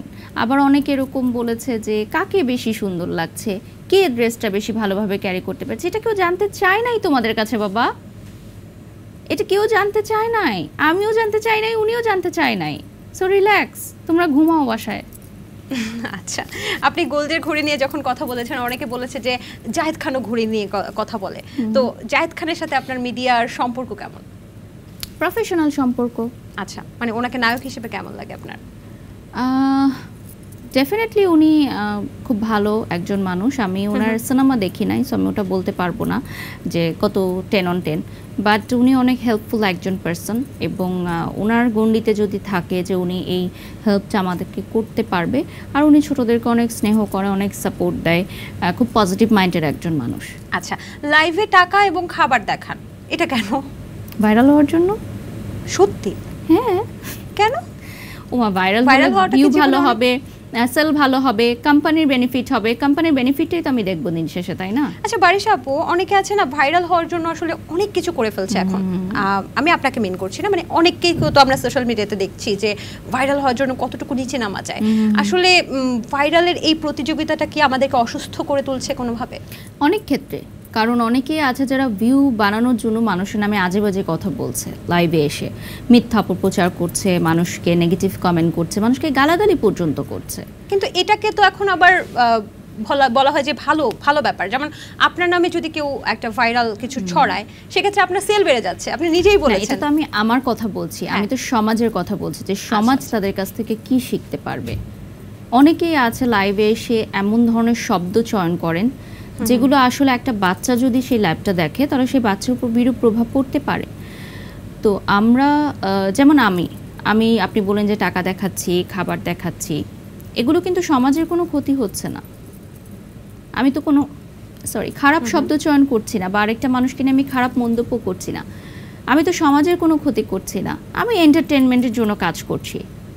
সো যতক্ষণ পর্যন্ত আমি এন্টারটেনমেন্টের জন্যই কাজ করব সেটা অবশ্যই আমি পজিটিভলি নেই, বাট কিছু কিছু কন্টেন্ট ক্রিয়েটাররা নেগেটিভ হওয়ার জন্য মানে ভিউ করার জন্য বিভিন্ন নেগেটিভ কিছু করে থাকে, সেটা আসলে আমি কখনোই মনে করি না যে দরকার আছে।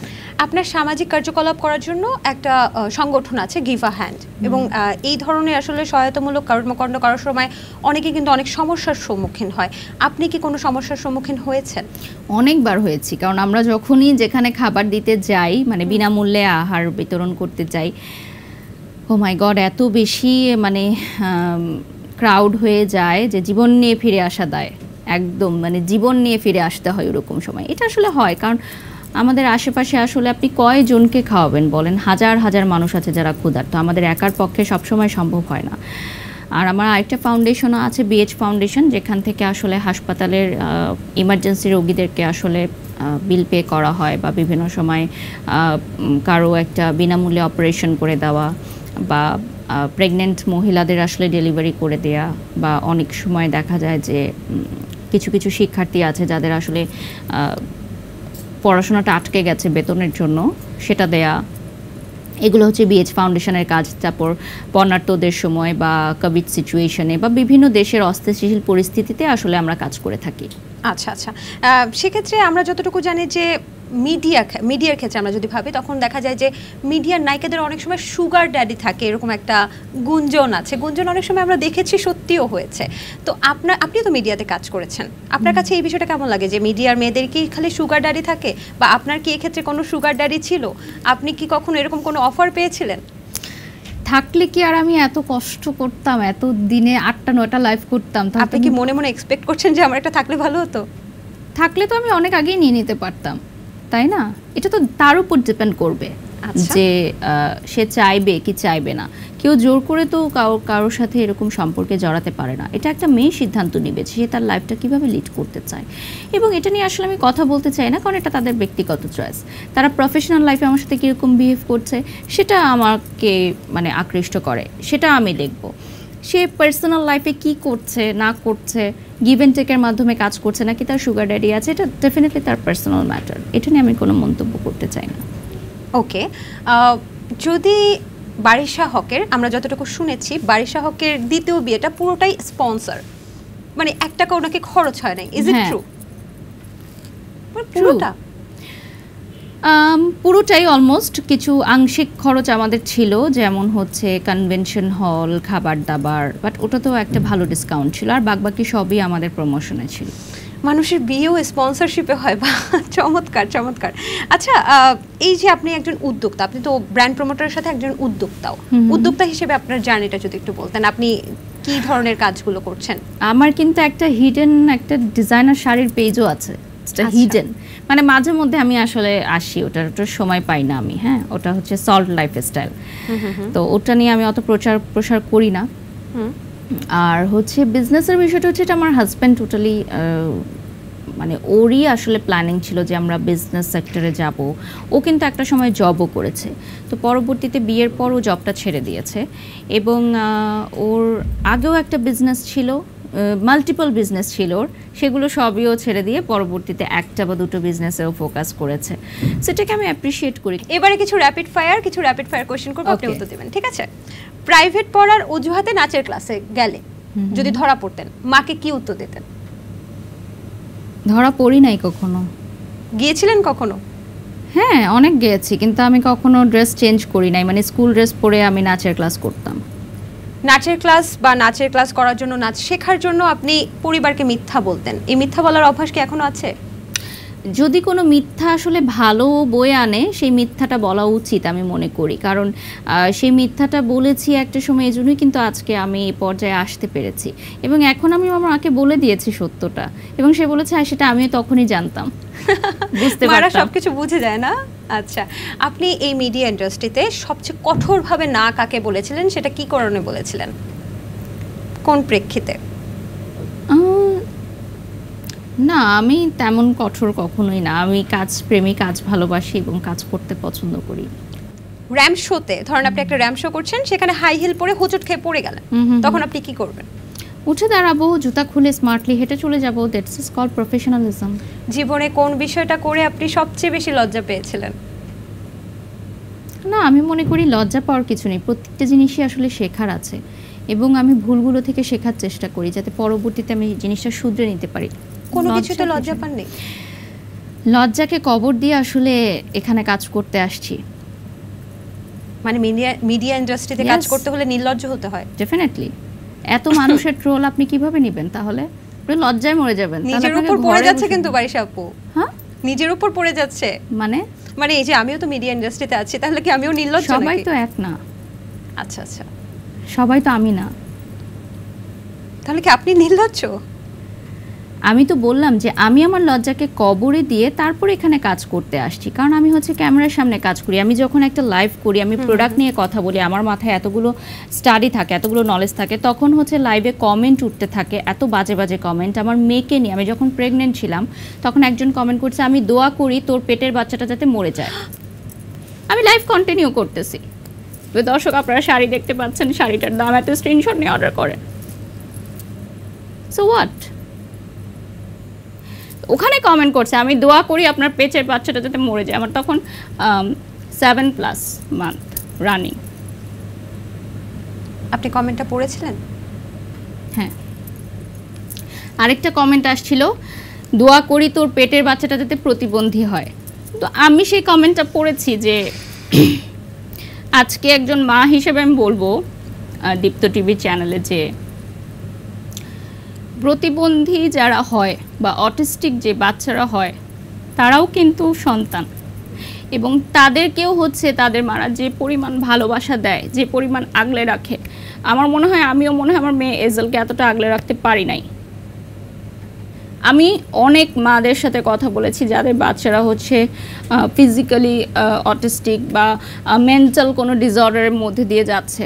সেসব মাদের জীবনটা কিন্তু একদম স্ট্রাগলের মধ্যে দিয়ে বড় হয়, কিন্তু তারা যে পরিমাণ ভালোবাসা দেয় বাচ্চার জন্য সেটাকে আমি স্যালুট জানাই।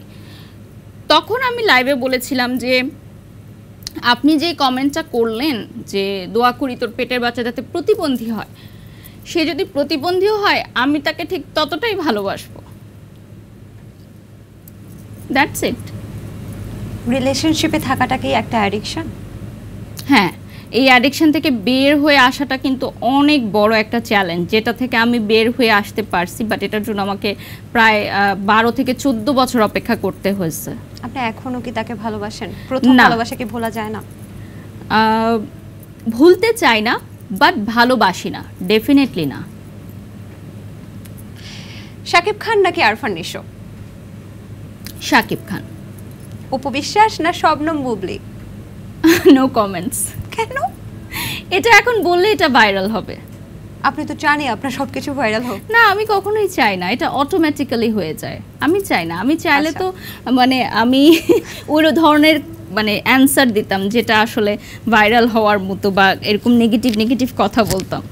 আচ্ছা, তাহলে উপবিশ্বাস নাকি দিঘি? ধরেন একটা নৌকার মধ্যে আপনারা দুজন উঠলেন, যে কোনো একজনকে বাঁচাতে পারবেন, আপনি কাকে বাঁচাবেন? উপবিশ্বাস নাকি? No comment.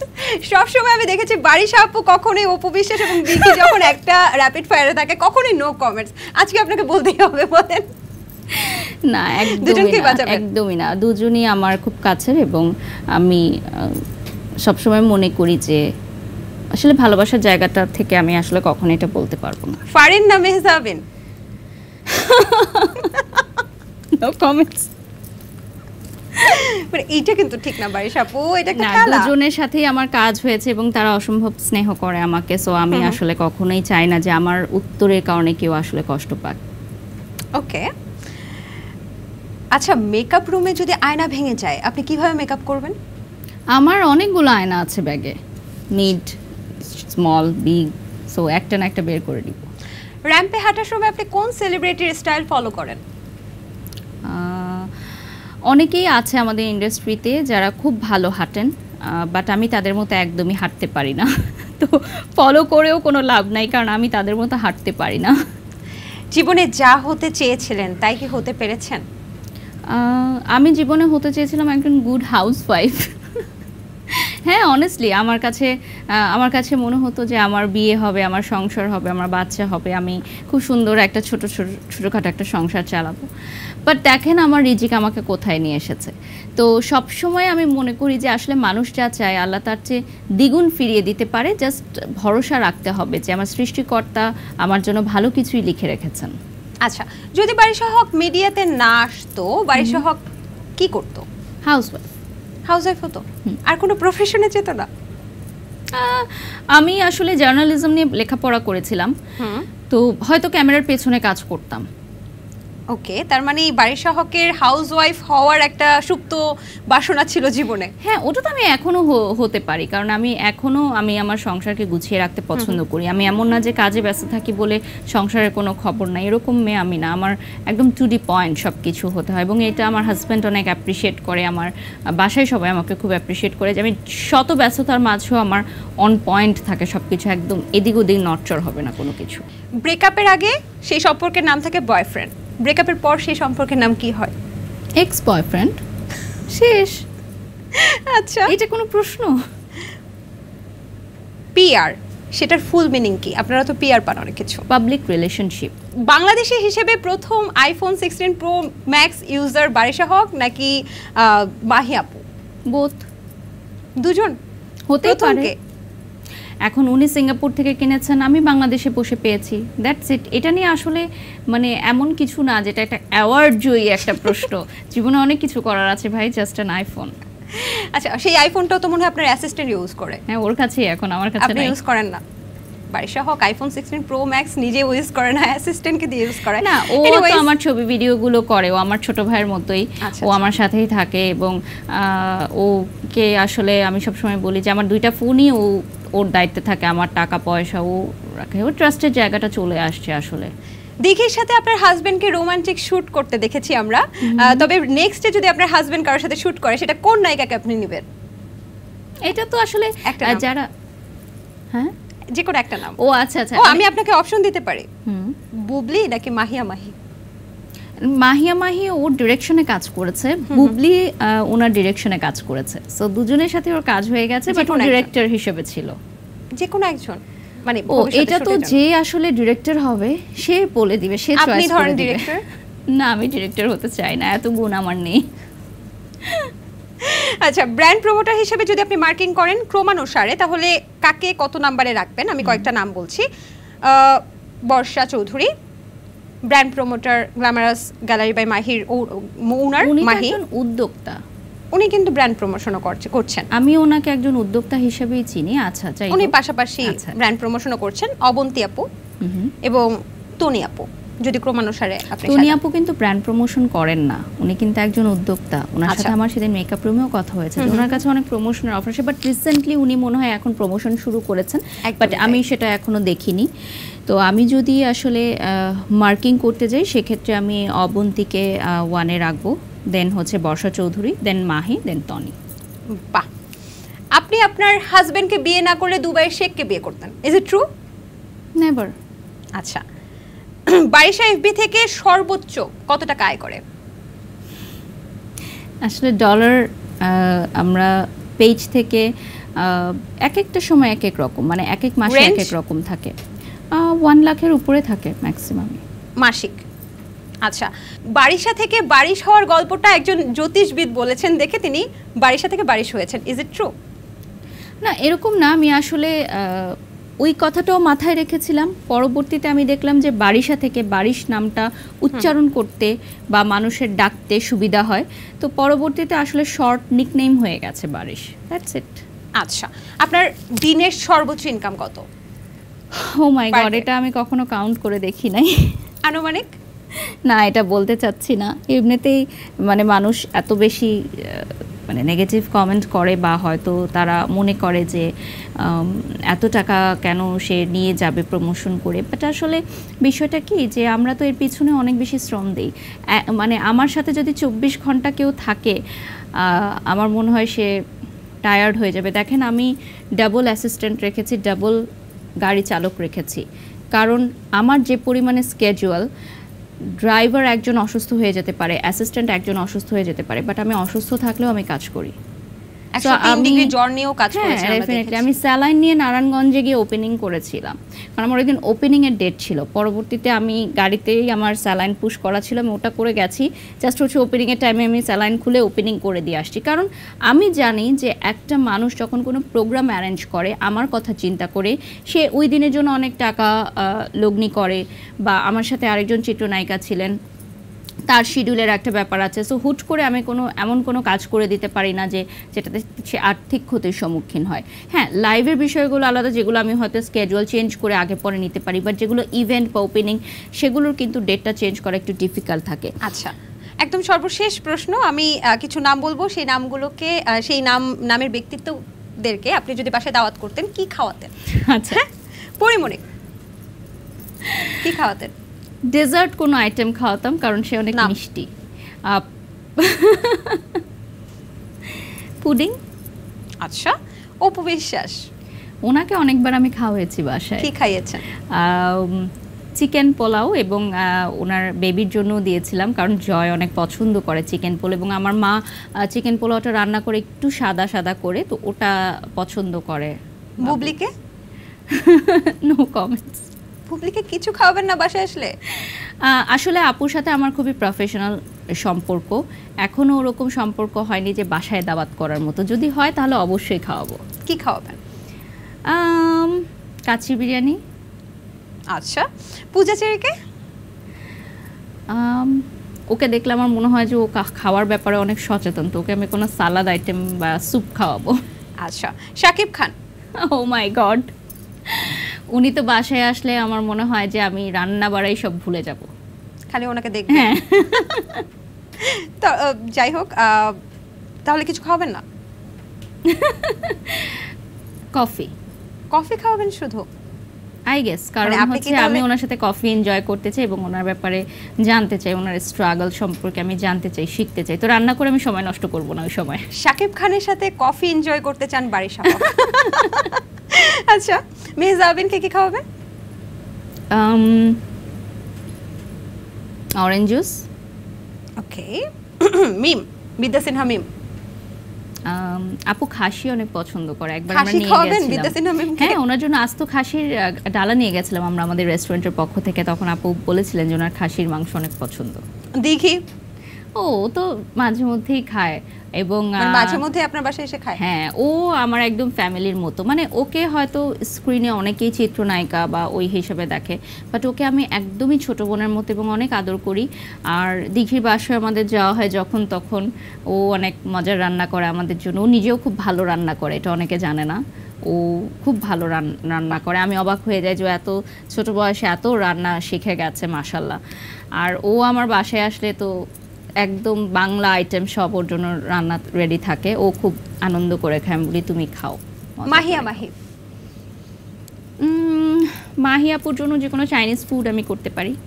ওকে, আমরা একদমই অনুষ্ঠানের শেষ প্রান্তে। তবে দর্শক যেহেতু ব্র্যান্ড প্রমোটারকে এনেছি, ব্র্যান্ড প্রমোটারকে আজকে গান শোনাবে? ঠিক আছে, ব্র্যান্ড প্রমোশন করে দেখাবে, তাই না? তাহলে ব্র্যান্ড প্রমোশন করার জন্য আপনার পাশে একটা বালিশ আছে, হ্যাঁ হ্যাঁ। সেই বালিশটাকে আপনি সেল করে দেখান। আমি একজন উদ্যোক্তা, আমি আপনার কাছে বালিশটা দিয়েছি যে আমার এই বালিশটাকে সেল করে দেখান, প্রমোশন করে দেখান। প্রিয় দর্শক, এখন যেটা দেখতে পাচ্ছেন না, বিউটিফুল কুশন, এবং এইটা কিন্তু আপনাদের ঘরের সৌন্দর্য বৃদ্ধি করবে, পাশাপাশি আপনারা সোফা সেটের সৌন্দর্য বৃদ্ধি এবং বিভিন্ন কালারে পেয়ে যাবেন, বিভিন্ন সাইজে পেয়ে যাবেন। সো অর্ডার করতে হলে আমাদেরকে স্ক্রিনশট নিয়ে অর্ডার করতে পারেন।